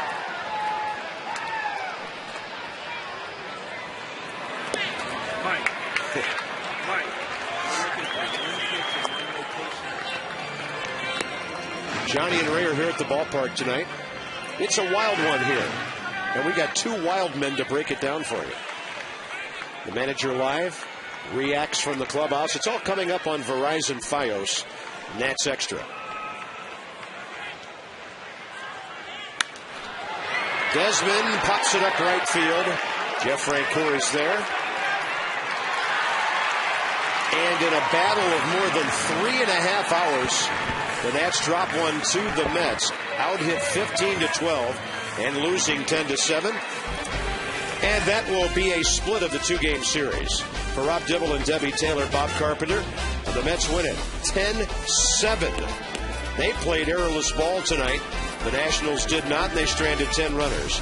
Join us tomorrow. The Orioles are coming. Battle of the Beltways underway at 6:30. O's next extra on Masson. Nats extra, Masson 2. This has been a presentation of Masson. Stay tuned now. Verizon Fios Nats Extra coming up.